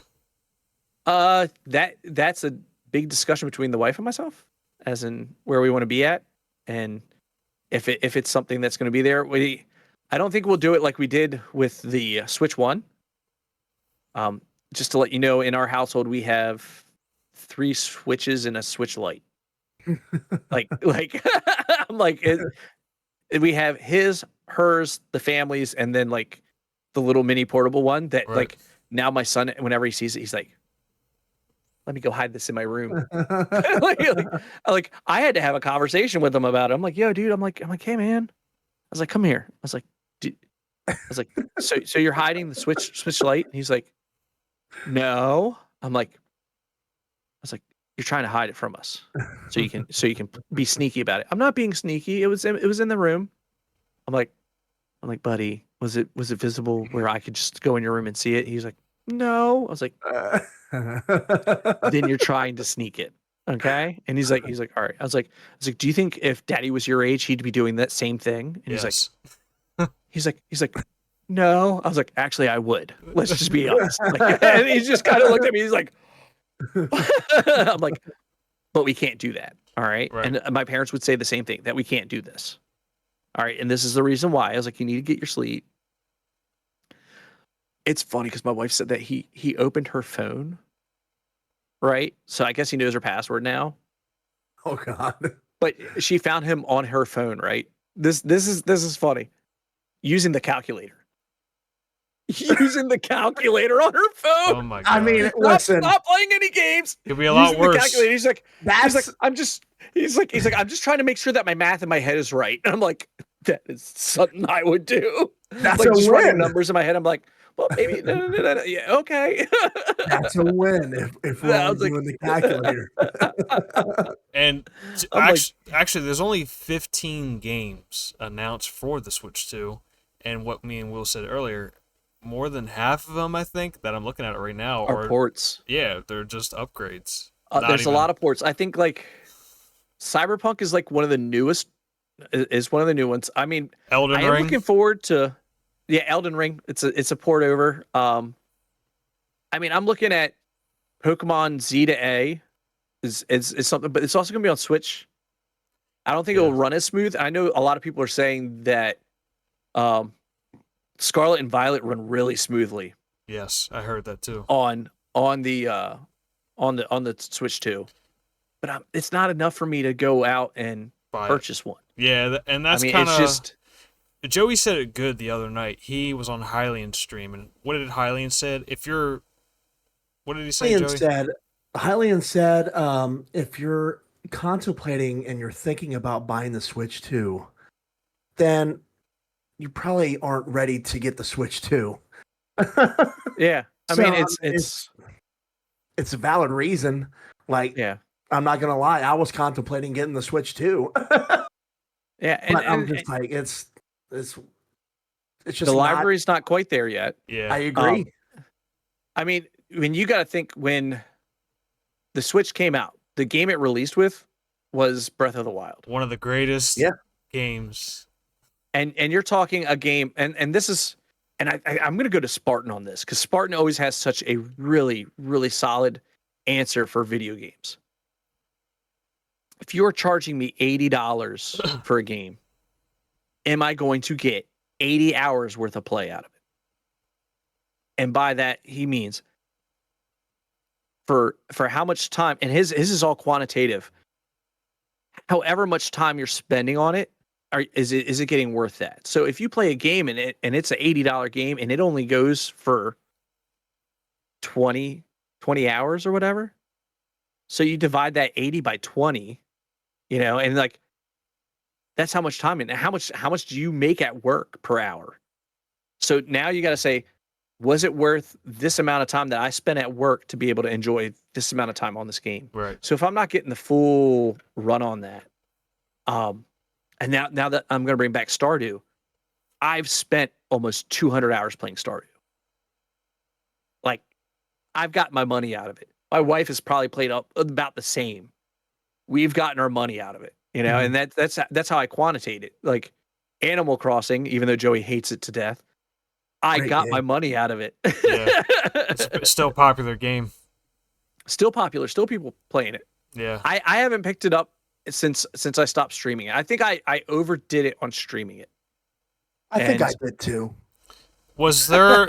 So I keep thinking Mario Odyssey was a launch title, but I guess it wasn't for the I think it Switch. might have been, or like it was really close. It was really close close to in it, I there. I think. think it might have been. That's got to be my top Switch game that I played Actually, personally. so Odyssey, I think might have been launch title. So I think it might have been Breath of the Wild, Odyssey, and Bomberman 60 or Bomberman, Super Bomberman. Like, dude, two Super games, Bomberman?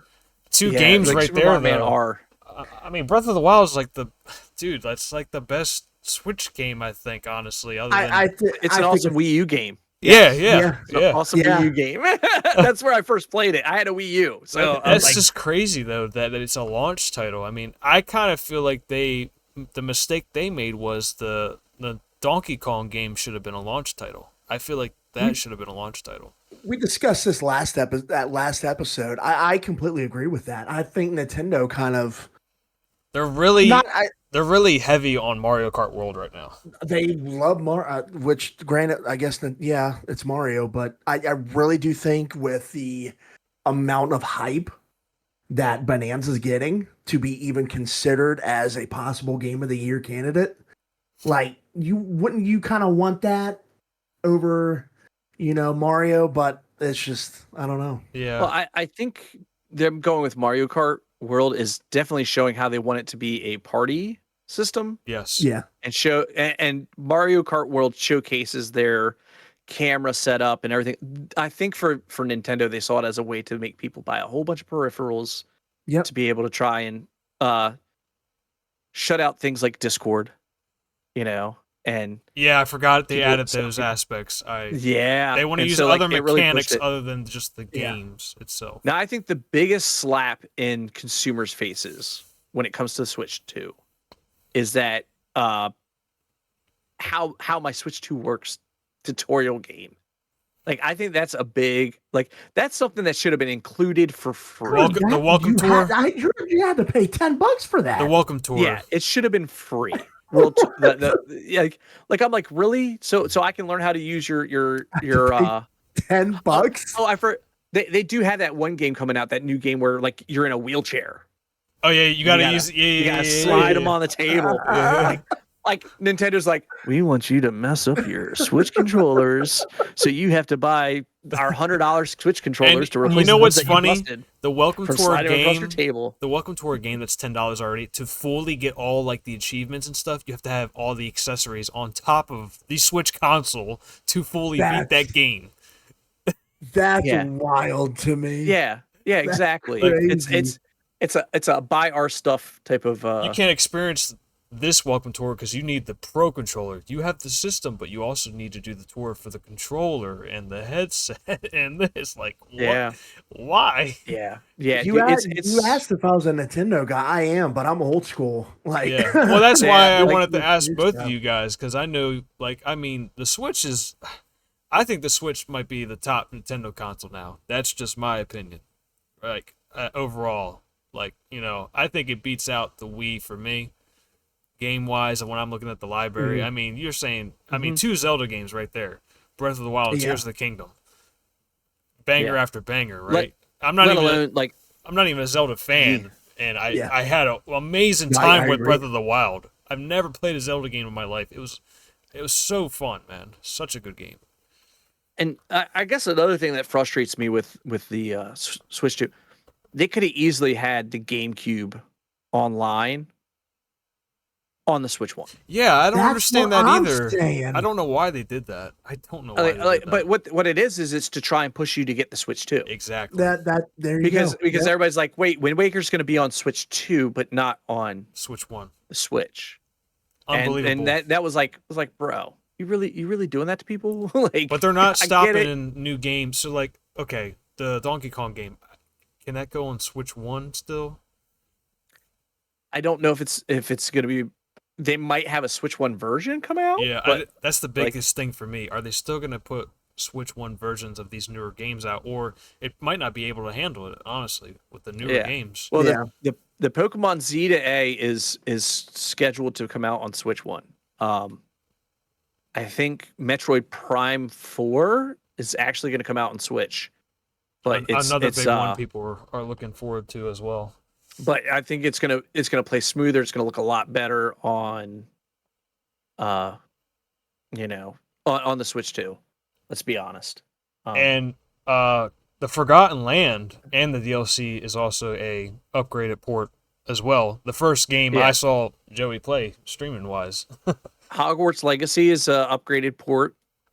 Because they had that in the my wife's been playing that one on with the Switch, and the graphics are rough Yeah. in that. But like then they also I forgot. So they had that Fast Fusion coming out, which is like a Wipeout clone. That's coming out. It's like a racing driving thing. So that's coming out for it too. I forgot. And they had that Street Fighter 6, like I said, another port. Bravely Default, which was a HD remake port. There's a lot of ports, and I understand it. You to have a library that's there to support people purchasing this, to have games for them available. I get it, but like Yeah. uh like I'm not rushing out to get one.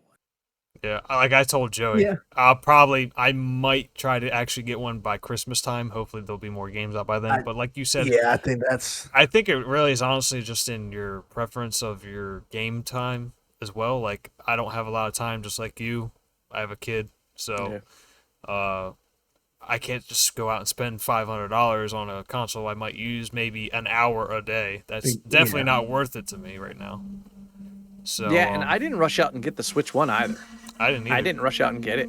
I it had been a while, and I went out and got it. And I remember it was funny because I was playing some of the games we had. I think we got Mario Odyssey. We got a few of the other ones that weren't Breath of the Wild, because we had Breath of the Wild on the Wii U. And my wife goes, Do you mind if we get Breath of the Wild for the Switch? I'd much rather play it on the Switch than on the Wii U. I'm like, no problem, babe. So we got it on the Switch. And what actually made me get more than one Switch in the house. So we did have a Switch Lite. But when I started streaming is when I bought the second Switch. Mhm. And it's my dedicated for streaming Switch. It's just how it is. I was like, I kind of need that just so I can just slam it in the dock and go. Yeah. And keep it rolling without having to change a lot of things around. And then my wife was getting frustrated of always having to take a Switch and put it in there. And yeah, where's so it she at? ended up, It's not in the dock. and so she was using our family, like essentially what was our family Switch for that. And then when Tears of the Kingdom was coming out, she's like, "Ooh, I want that OLED Tears of the Kingdom Switch." Yeah, people were going crazy for that console, bro. My wife never asks for consoles. That's like she never asks for video game consoles. In fact, usually she's like, "No, that's unacceptable purchase. That's a horrible waste of money. No." And that's how it goes. And I'm like, "Okay." And then she's like, so for her to be like, "I want that console," I'm like, "I'm gonna do what I can do to get you that console, babe." And I ordered it for her, and like I think it was through Best Buy. I think that's where I got it from, because Best Buy had it where they're like, "Yeah, this is what we're doing to negate scalpers. You can purchase one." Like with There it. you go. And so I'm like, "Oh, okay, yeah, I'm all about that. I just want the one." Yeah. I mean, like scalpers in the video game world have become horrendous. I had that problem with my PS5. I had to do it through Walmart Plus because it were limited at one. Oh God. Yeah, it's just, and that's what's crazy. Like I get it. People are trying to make a quick buck, but like it's kind of douchey. I'm trying to get this for my son or, like my kid, and because they're scalping my, Yeah. it's just how you view things. And I think Nintendo did a pretty good job on the Switch too on preventing that. And the reason why I say that is they made a lot of the consoles so much that the market was kind of flooded with them. Enough that like if you might have forgot to pre-order, you could have purchased another one day one. Yeah. Man, don't get me wrong, they sold out, but like yeah, they had made sure that they had enough to go around as much as possible. They weren't worried that they weren't keeping up stock, basically. Or that there was going to be stock sitting on the shelf. Yeah. Yeah. And so, I mean, it's wild when you think about it. again, since you have 3 guys sitting here talking about, hey, I get it. It's an awesome console. I can't quantify buying it right now in my life. And I know why Hylian does, because it's his job, man. Like video games is his job. That's his thing. And he is hardcore Nintendo at heart, young man. And dude, Hylian has done so much for at least me in my streaming career. I remember the first time he ever raided my channel, and I got the oh shits. I was like, yeah. I'm That's like, exactly how I felt. Yep. I'm me like, too. Okay. Let's do this. And my wife is just like, like trying to do stuff and like mess with me while I'm in the middle of it, like not knowingly. She's like, like kind of messing with me and like trying to get me. She's like trying to snap me out of it via like using channel points. Or like I don't even think it was channel points at that point. It was just like through messaging, because I think I wasn't even affiliate at that point. I think I remember talking to Frank about this. Like I wasn't affiliate at that point when he rated me. I was just streaming, doing it, and he was just like, "There's my homie. Let me go mess with him." So he raids me, and I'm just like, oh, okay. And like I'm like so messed up by it. He messed my numbers up so bad.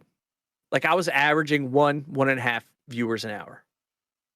Because of that raid, it shot it up over to like 10 viewers an hour on my average. And so it messed everything up. And I'm just like, I looked at Frank, I was like I could get affiliate now and just work from there. Mm-hmm. You know, because of this. I was like, or do I just, and I'm like having this existential crisis because of like, should I do this or should I not? Like I've been given this opportunity, but I don't feel like I've earned it because I haven't, you know, put the grind in. I felt like that too. And so like, but like in Frank's case, like his numbers were going up on his average hours.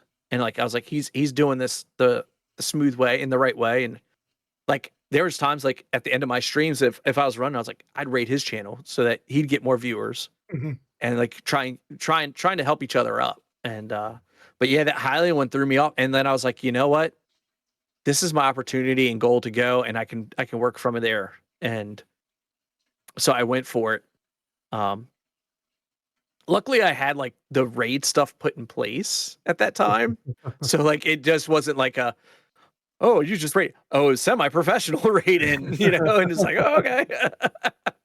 Like I don't think it was quite Secret Tunnel at that point, but it was something. Secret Tunnel. Dude, you know what I really miss on Twitch? The when you could sit there and what did they call it? Where you could host people's stuff. Oh yeah, on your channel. Yeah, like so I'd be in somebody's chat, like in somebody who's new that I didn't know before. I was like, yep, let me host, and then all of a sudden it says such and such is hosting for such and such, and they're like, people are like, oh, thanks for the host. I was like, yeah, no problem. You know, I always thought that was cool. I miss that, and but you know, it's an interesting dynamic of how Twitch has become what it is. Just like when Kick was becoming a thing, I tried getting on the Kick trend, and I was like, I just didn't feel the same. So there, and like you got to build a whole new community over there. You're starting all over. Yeah. And you have an opportunity to be a big cheese over there. Like if you really wanted to push it, but that means you also abandon everybody back on your Twitch, where you've built this community and people and friends. I think the one person who's kind of done that pretty well is BB Jess or Baby Jess. She's done a pretty good job of balancing both. She's a wild one, but now it's always an interesting dynamic with streaming, and it's just never consistent either. Yeah. Yeah. And that's the thing. Like, if it was my job, I probably wouldn't like it. I was gonna ask both of you guys before we end it, if you could do it for a living, would you do it for a living? If you had the things like Hylian did or whoever full-time streamer, would you do it full-time instead of your job now? That's for me. That's a hard no. Yeah, I was gonna say as much as it would seem to be like oh man, I could hang out and do that. Because I think at that level of the game, you have to really it absorbs everything. And I already think that I don't have much time with my family. I'd really not have any time for my family if I was streaming full time. Because it's not just a let me go on vacation. Well, if I go on vacation, I'm not working. So if I'm not working, I'm not making money. And if I'm not making sure that I have content going out and people watching the content and making sure that this is, I'm going to lose momentum. they're And gonna go somewhere else. And it is a vicious cycle. And I know that there's other avenues and revenues that Hylian has diversified his stuff into. Like I know he streams on YouTube at the same time, but I think he has like comments off on that. So it's sort of like you just can observe it. Lurk basically over there. Yeah, especially if you work in a state job, you're able to use YouTube, but you can't use Twitch. And so it's trying to figure out ways to make things work, and on a daily basis, almost really. On a yep, and making sure that you have some type of income. And like the other thing is like if you're full-time streamer on Twitch, you need to figure out how you're going to make sure that that one paycheck a month is spread out for the rest of the month. And you better hope it's enough to cover all your bills. Like to me, that's rough. And you know, that's why I would never want to be in that predicament, especially having kids. And you know, and I don't think I'm entertaining enough to go for as long as some of those cats go. I know by the time I reach like 8 hours, I'm like, yo, I'm done with this. Like when I was listening to your guys' podcast and putting together the Eevee, I was like, Sakari, I finished. I am done. I went back upstairs and I just like vegetated. But yeah, it's nothing I would want to do full time. Yeah, I couldn't. I think honestly, Joey said he would if he could. I would. Yeah, I would. I love like the aspect of people coming in chat if they're having a shitty day. I make my whole content about if you're not having a good day, you have a place to go where you are welcome, no matter what gender you are, whatever. You are welcome in this space. And I try to do my best to make as good of content as I can. I just love the connections that I've made streaming. And I definitely I would want, if I could, I would love to do it full time. I know it would be a lot of work, but, you know, just, I love doing it. I don't know why. I just love seeing, you know, people have a good time, you know, like the horror games. It seems like everyone loves that.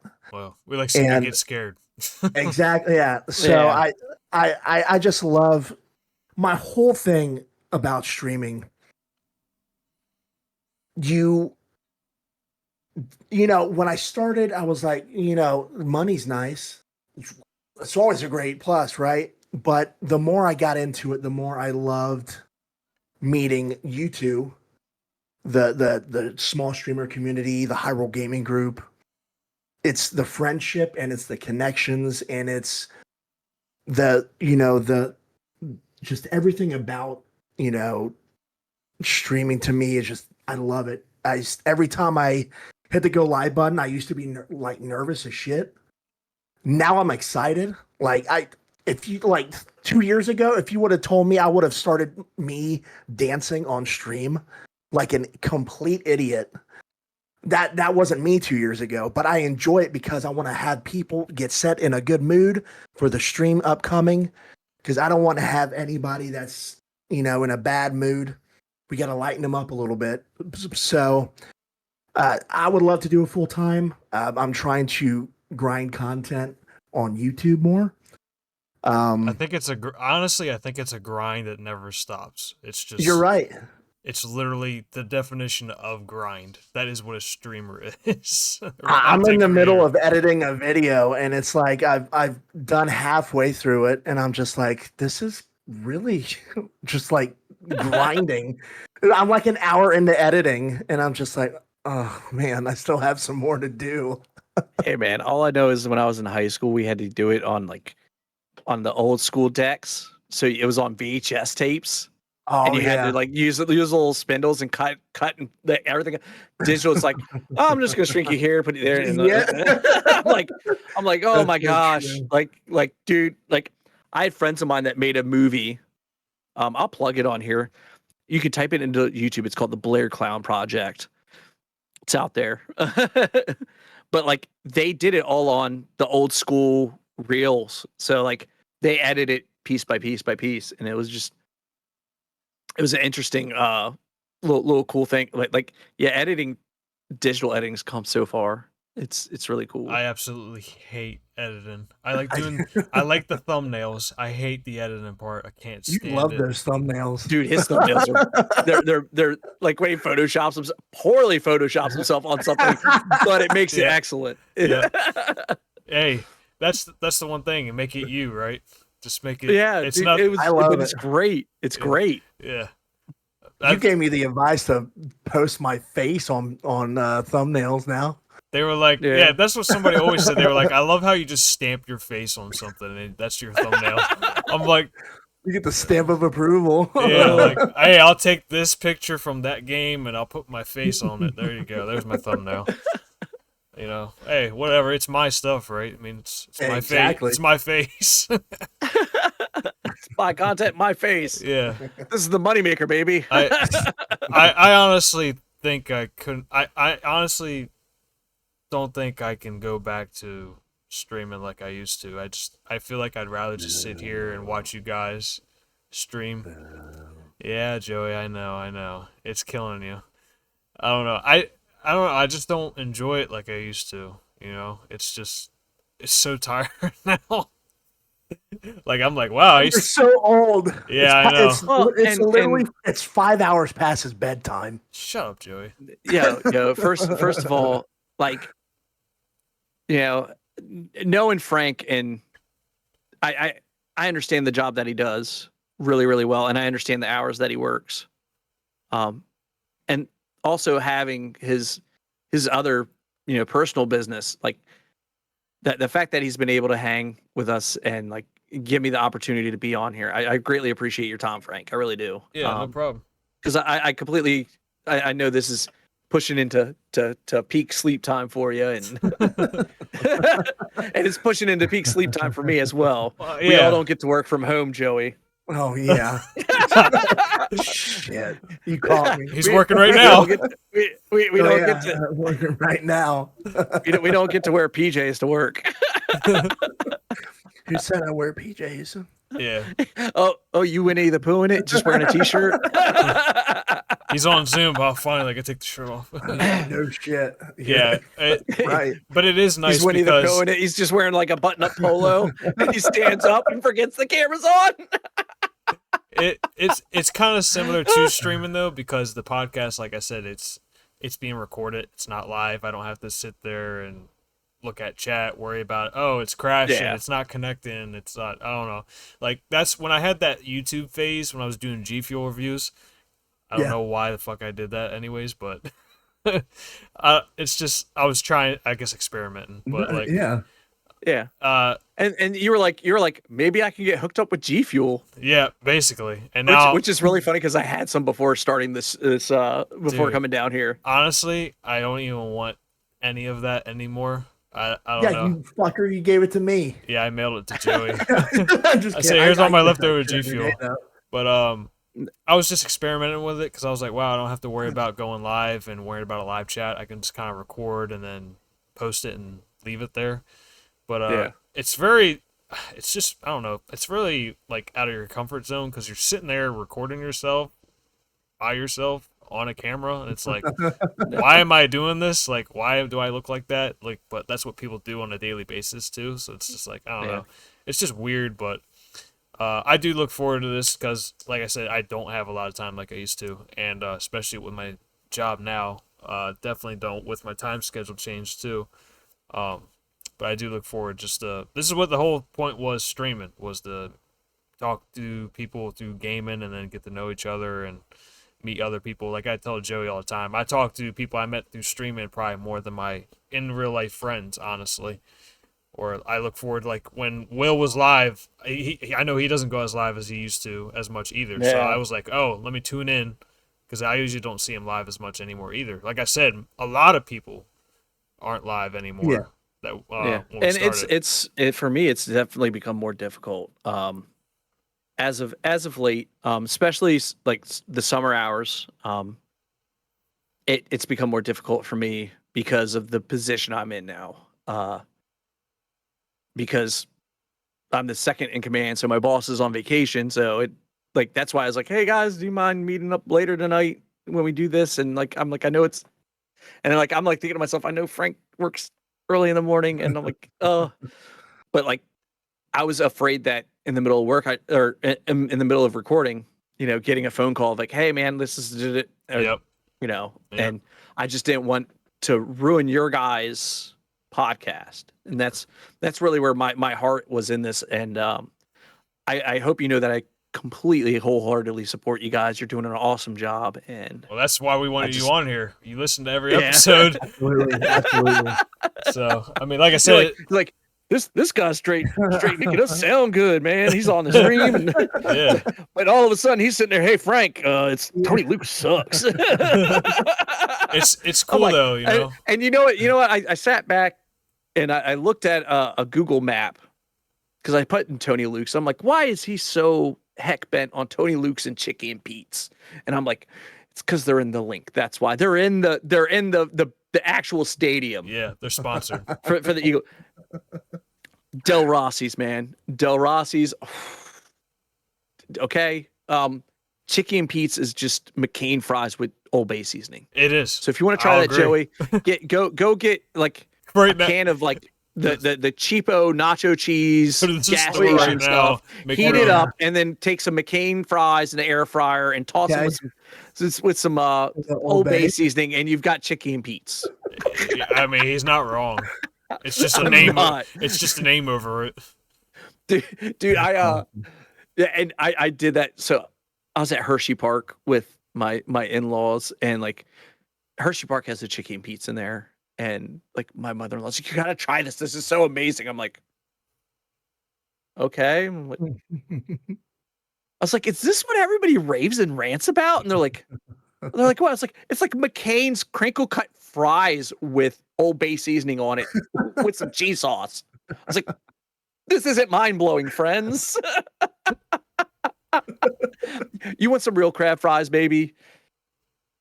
Them bad boys better have some like crab dip sauce on them or something, man. Like something like really I want Flavitown.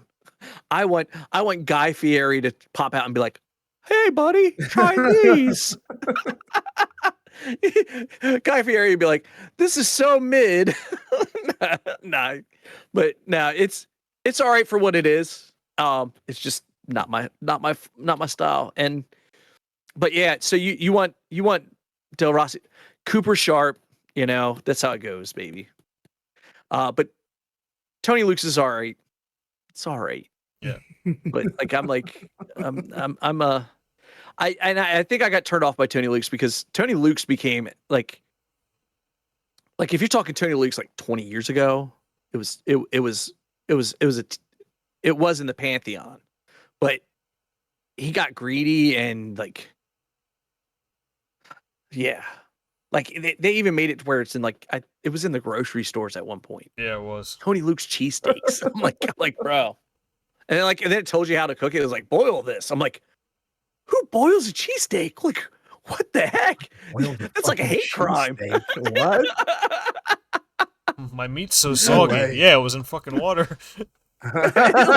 Dude, it was just like, man, this is a hate crime, man. What are people trying to do? Might as well use steakums at this point. Basically. But so, I mean, it's just, yeah, go ahead, Frank. Sorry. No, yeah, you're good. I want to ask because I feel like the tier list isn't even needed because of how much we just talked. For you and Joey, what was your top? We're going back to Switch. I wanted to ask earlier. What is your top Nintendo Switch game that you played in the library? Since basically the Nintendo Switch 1 is now done, like its full library is almost complete, almost with some new ports coming. What would you say is your top Switch game? You guys probably know mine. I think I have a good feeling what Joey's is. I'm kind of curious what yours is. Yours might be a little bit split in between. That one's difficult. Dream Daddy. Game of the year. I never played Dream Daddy. Game of the year candidate. Game of the year. Man. Oh, I had to do it. I had to throw. There is a lot of hidden gems on the Switch. Daddy. There is a lot of hidden gems.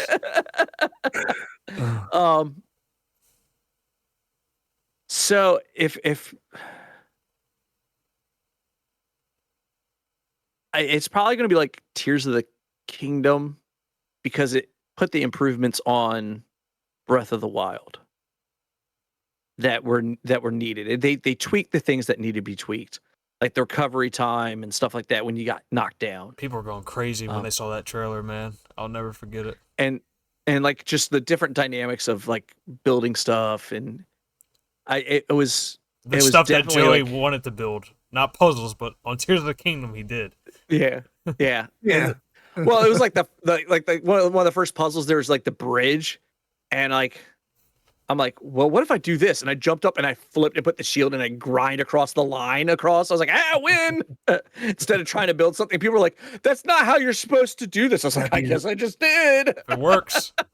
Zelda fucking know-it-alls that try to tell you what to do.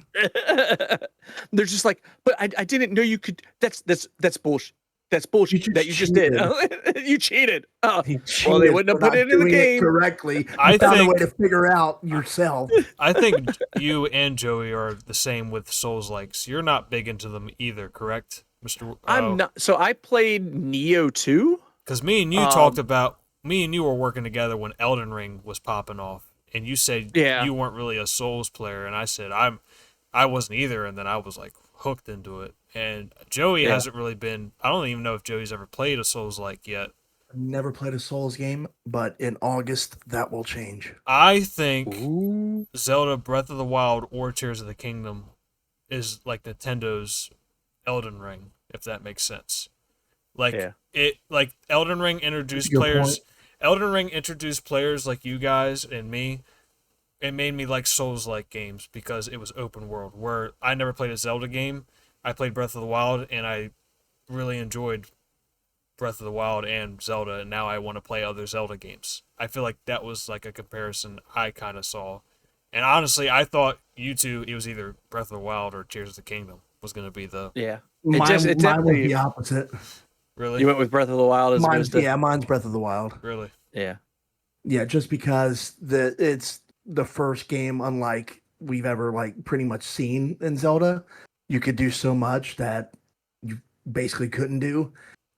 The replayability, or just the side stuff alone, man. And that was the big selling point for me in my decision. Like, go back and replay and enjoy. Because if I was to go off of hours of gameplay, it'd be Animal Crossing New Horizon. Like, and don't get me wrong, I think Animal Crossing was like a phenomenal game and like really well done for the time that it came out, because it came out right at the perfect time with the pandemic. Yeah. I know that's like a horrible thing to say, but like it gave people a chance to like build something and do something with their time when they're at home. Me personally, I couldn't do that because I was still working.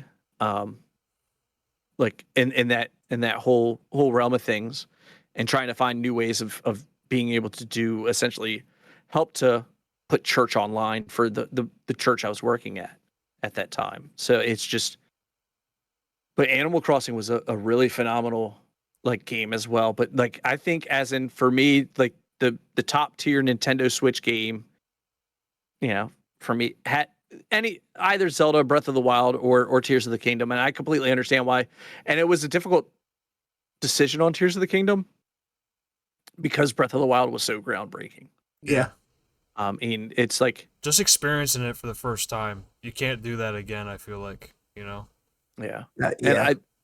and Mario Odyssey's up there too. That's mine. That's yours, isn't it? Yeah, that's what I thought. Yeah. I've never in my life actually looked forward to coming home and playing a Mario game like I did till I streamed it, and I was fucking hooked. I liked every second of it. I did not hate anything about that game, honestly. I thought it was just very fun, and I think it was a good way to show, I guess because of the new hat mechanic too. I thought that was pretty interesting. I wish you looked at me the way you looked at Super Mario Odyssey. Lord have mercy. Oh, we all know he can't wait to come home to talk to you, Joey. He hates talking to me. Oh, I doubt that, man. I don't think I'd have a podcast with you if I didn't like you. So true. Does he have a podcast with Will? No. So what does that tell you? No, I'm kidding. We just wanted to slide you in just for an episode. That's all. Just minor. That's fine. Just minor. That's perfectly fine. We're just tweaking just things. Filler. Just a filler. He's like a filler anime episode. I'm gonna Naruto run out of this now. Yeah, but like I don't know, dude. I don't want to be like everyone else. I guess saying Breath of the Wild, but I mean you have to give where credit is due. Breath of the Wild is Breath of the Wild, and I just think it being a launch title even made it even better. But Mario Odyssey, hands down for me, man. I loved it so much. I can't remember. Did you one of you stream that as well? I think that's what got me wanting to play it. I thought, MrWill. yeah, I think I watched him play, and I was like, man, that's it. That I was like, man, I'm gonna go for 999 stars, and I'm like, that's what it was. Like I was at like 550. I'm like, I remember you were grinding. You were like, dude, I gotta take a break. You were like, I remember. I think we were still working together, and he's like, I gotta take a break, dude. Like, it's a lot. I was like, I'm done on this game, man. It's like, yeah. So, some of those stars and whatnot, it's just like, yeah, this is just too much. Yeah, that's when I was like, I want to play that. and I was a big Mario 64 fan too, so like, it had very much had that feel to it, and I loved Wonder. Wonder was really good. Yeah, especially those ones where it was like timed out and you had to jump right with the notes and everything and make it to the end of the flag. Joey's like, you son screw of a bitch. you, Will. Do you guys have an underrated game or a game that not many people talk about on the Switch? Before we wrap it up, because yes, Joey, it's past my bedtime. That's mine too, my Frank. Yeah, don't worry. Yeah, I'm honestly gonna put it out there just because it is a Switch port, but I just love it so much. Hades, hands down. I think just as a handheld game, I think it's perfect to be on the Switch as well. I love that game so much. The replayability, the story, the graphics, the art style. I think it's a very fantastic Switch game port as well.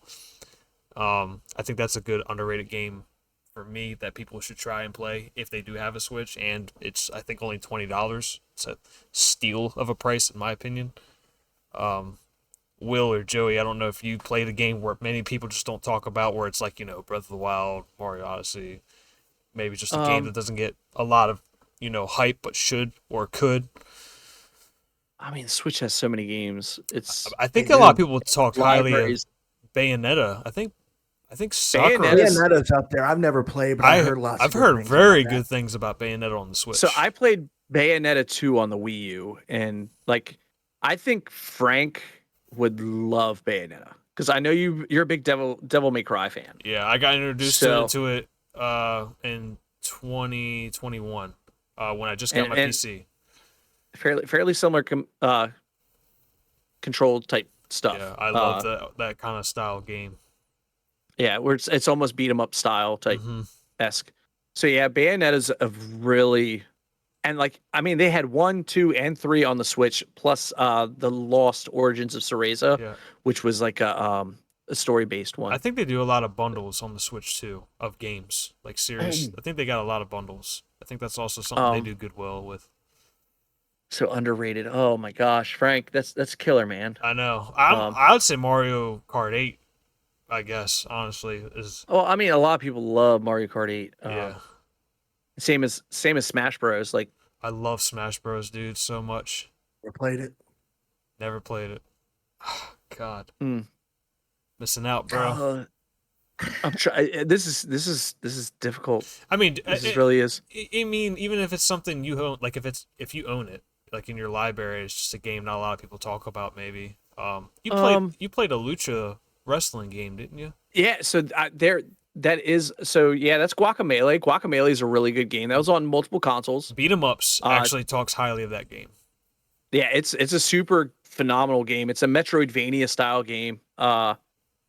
Superbly done, and they did a Guacamelee too, Nice. as well.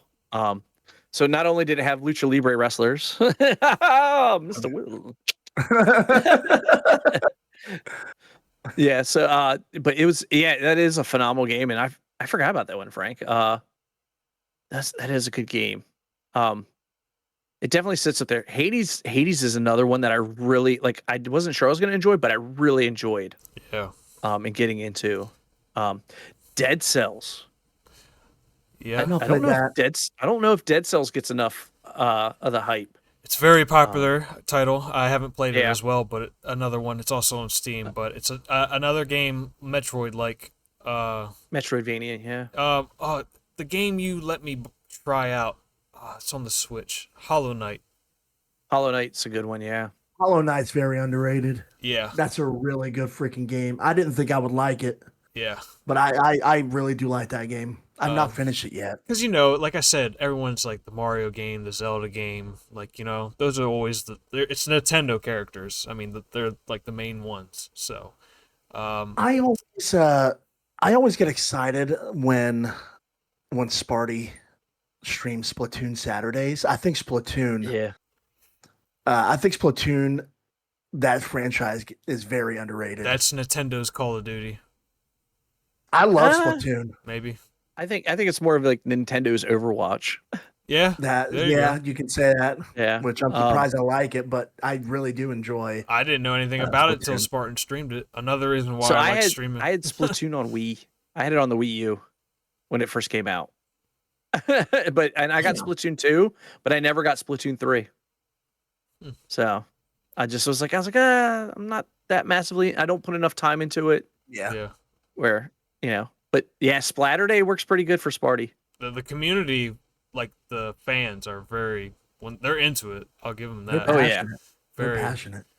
Yeah. I honestly, a game I wanted to try and I haven't tried was the Donkey Kong. It got a Switch game. I can't remember the name of it. Oh yeah. Tropical Freeze. I yes. think so. Yeah. So that was a port from the Wii U. Oh, okay. So it was originally out on the Wii U, and they ported it over. Yeah.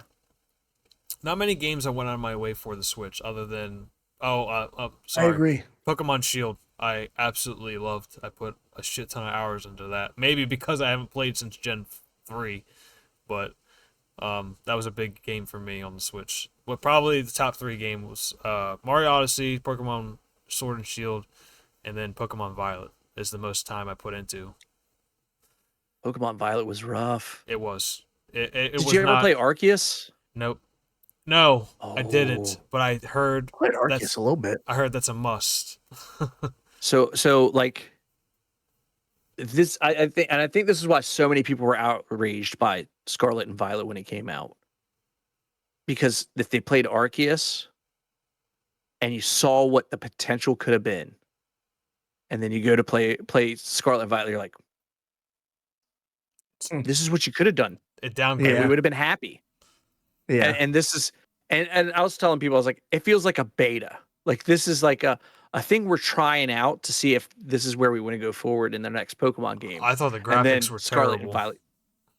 And Arceus or Scarlet and Violet? Violet, yeah. And so like, and it's kind of interesting because Arceus doesn't have as many Pokemon on screen as Scarlet and Violet do. And that's why it probably runs a lot smoother. And but it feels like you're in a much more full world. Yeah. And so that's just my personal opinion. Gabbis streamed it and it looked really good. Yeah. Joey streamed it too. I streamed for a little bit, yeah. Yeah. No, it's definitely the better out of the two series. You have any, Joey? Just mainly, I know you're a big Zelda fan. I love Zelda. I'm named one of my animals after a character. I don't know. Tingle. There's like Navi. I know Navi. I was just teasing. Input. Impa. Um, no, honestly, I go for the big games. I'm not Yeah. like you guys. I don't branch out a lot. I should. You save I've money now that way. branched to, yeah, it's true. I've now branched to indie horror games. Yeah, dude. Like, I about peed As myself watching your stream. Yeah, I'm like, too scary, Johnny. I'm looking away. Too bad you can't. that's the one good thing. That's the one benefit with Steam and indie games. A lot of times they're only like a few bucks. Some of Yeah. them, the one thing about Nintendo is they are strict on their mind, man. They will hardly ever put something on sale. I will say Yeah. that. So Yeah. you see that price tag and you're thinking about it, you might want to snag it. Yeah. Well, Yeah. and the Nintendo developers have made a point of saying that the reason why we don't put it on sale is because it's not fair to the people who bought it day one. That's a fair point. And that's what they say. That's why we don't put it on sale, is because it's not fair to the people who bought it day one. Because then everybody's gonna be like, well, I'm gonna wait to buy it because I'll wait till it goes on sale. Well, Nintendo was like, well, we don't want to put it on sale because we're not doing this. You buy it day one, or you can buy it after day one, but it's gonna be the same price because it's not fair to the people that have bought it day one. Yeah. And I think the reason why they do that is because what happened with the original Nintendo 3DS. Because they had that console come out, and everybody who bought it day one, it was like at this price point, and like they're like, it's not selling like we want it to. Let's drop. And it was like just a few months after it had released. Mm-hmm. And like all the people were like, yo, what are you doing? Like, we spent all this money and now you're dropping it like that. And they're like, oh, okay. So all the people that had purchased it before that got like the Nintendo something club, or they got like a little placard in their digital membership card for doing this. And Yeah. then they gave them free games and everything else to compensate. Not saying that I had those. Dude, I like Frank. I am pretty much a Nintendo fanboy. But I also call bull where bull is, and Yeah. That's why you are just a real fan, because you tell them yeah, you're for yeah. real with them. You're not, Yeah, but like just the games that I've been fortunate to play, and the friends I've been able to make playing the video games too, like, and just involved in community. It's been a very, very fortunate life that I've had so far. And it's just really cool. And I have just, video games have really been like a keystone in like what I've done in life. Like, just as in like always wanting to play video games, do something with my free time, play a video game, and it's my way of sometimes just decompressing. Yeah. I know it's my wife's big way of decompressing too. Like, And so I was fortunate to find a spouse that had a similar hobby as well. A lot of people think it's like, I don't know if it's just an old generation thing, but my dad, growing up as a kid, he always said it was bad for me. I should go outside, and I'm like, well, that might be how you handle your free time, but when I handle my free time to decompress, I enjoy playing video games. You know what you should have said? Can I bring my Game Boy? See now kids are like, okay, I'll go outside. I can go on TikTok anyways. I won't be stuck inside, like. Yeah. But now it's like, and like as a kid too though, man, like I was fortunate. I grew up in a neighborhood, so, and like there's other kids in the neighborhood, so we did like neighborhood stuff. Like we did silly stuff. Like I played kick the can as a kid, and I've got a little bit of years on you gentlemen, because yeah. Just a number. I'm that Xennial. I'm that old head. But it's so I like a lot of my childhood was spent outside. I was very fortunate that my parents, got us video games. I remember playing Atari with my dad. Like, so that was pretty cool. But like as the years progress, he's like, yeah, I'm not playing video games. They're just too complicated. Yeah, shit. I remember my mom. I go back and I think the old ones are complicated. Yeah. I remember my mom playing pinball on NES. Like that was her Pinball. game. Playing pinball, man. My mom loves pinball games. My mom But and dad played Side Pocket. Side Pocket. And that's how you had all those kids. Yeah. Oh shit. Zing! Well, is there Joey, did you have anything else? It's getting late. I'm making stupid jokes. I'll be falling asleep here soon. I'll be like, first, I'm just want to say, MrWill, thank you so much for the constant support you've shown not only Frankie, but myself. I know you're one of the massive supporters of the voting booth, and I can't thank you and Mrs. Will enough. So I just want to say thank you. Welcome.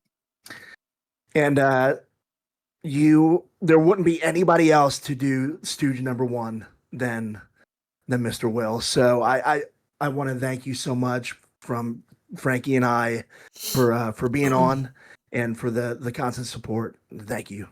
It's an honor. It's an honor. Thank you. Yeah. Yeah, and it like I said, starting off, it is like I wholeheartedly treated this with the utmost respect because this is your baby's your passion project, and like I respect it big time. And we're still learning as we're going too. Yeah.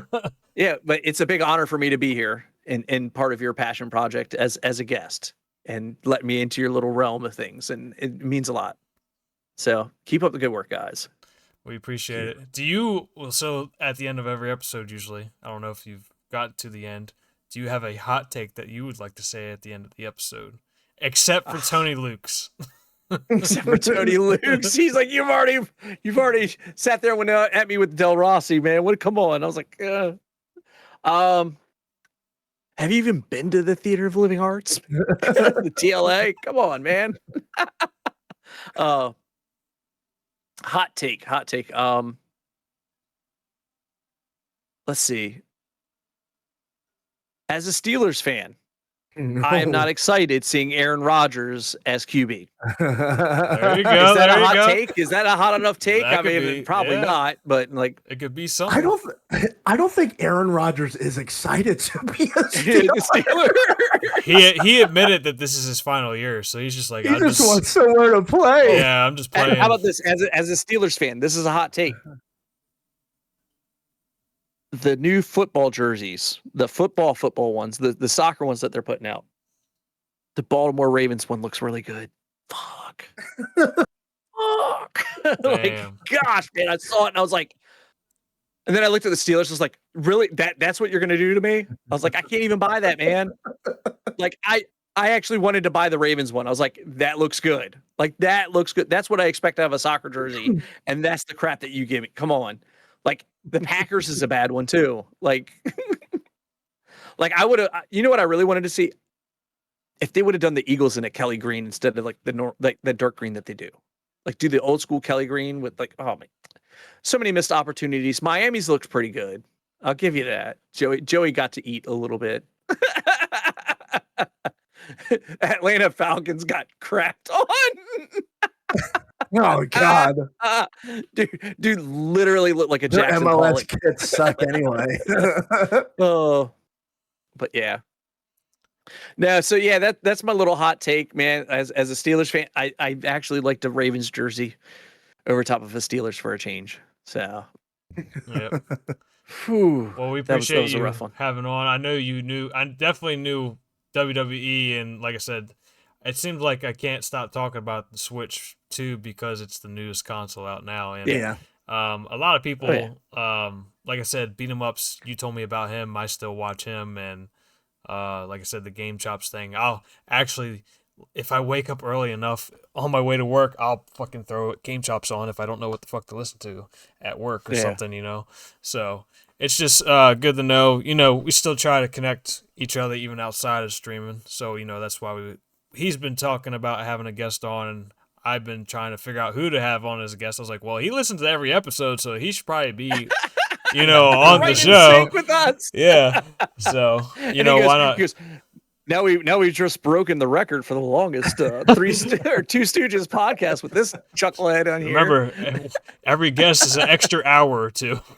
Yeah. Every person Sorry, a everybody. voice. Yeah. If you're taking a trip, you should listen to this episode.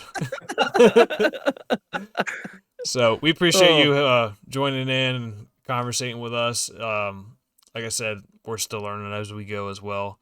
And it's just nice just to talk about anything with gaming or outside of gaming. It's just like streaming, really. You just kind of connect and you go on about another topic and talk about everything else outside of the daily work life or whatever it may be, just to decompress, as we say, from all the other bullshit. Oh yeah. So it was nice having you on, especially, and now the secret's out, guys.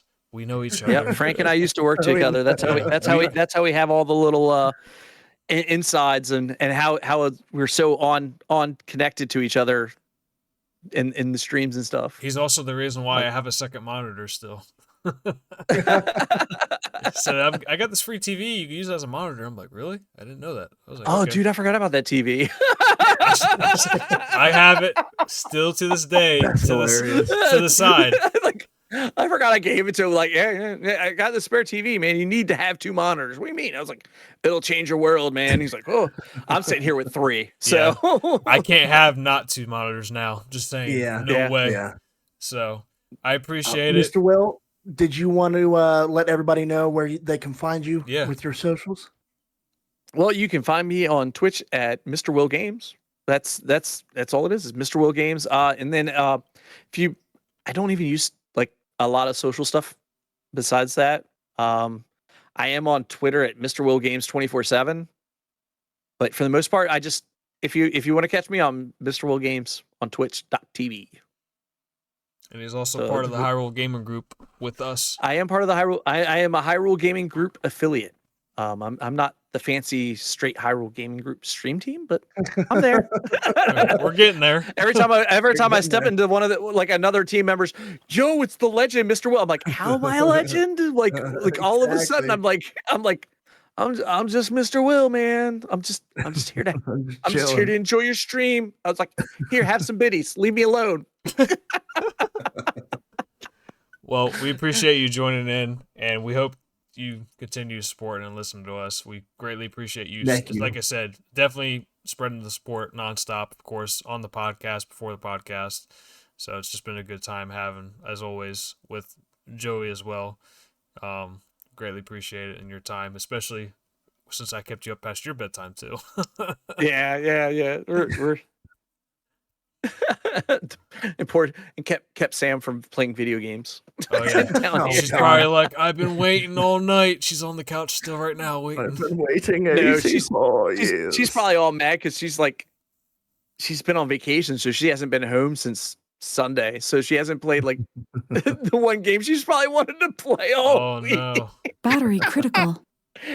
I shouldn't be laughing about this, but man, it's late, and I'll probably go up to bed. Don't touch me. Yeah. Don't worry, Joey. We get up in 4 hours. You'll still be sleeping. Yeah, that's actually probably facts, to be honest. Mine's probably 6, but yeah. Yeah. I actually about 5 hours. It's my alarm. Yep. Well, it's been a pleasure as always, gentlemen. Thank you again so much, Mr. Well. Appreciate it, buddy. Thank you. Stay kind, everybody. Stay humble. Most importantly, take care of yourselves. We'll see ya.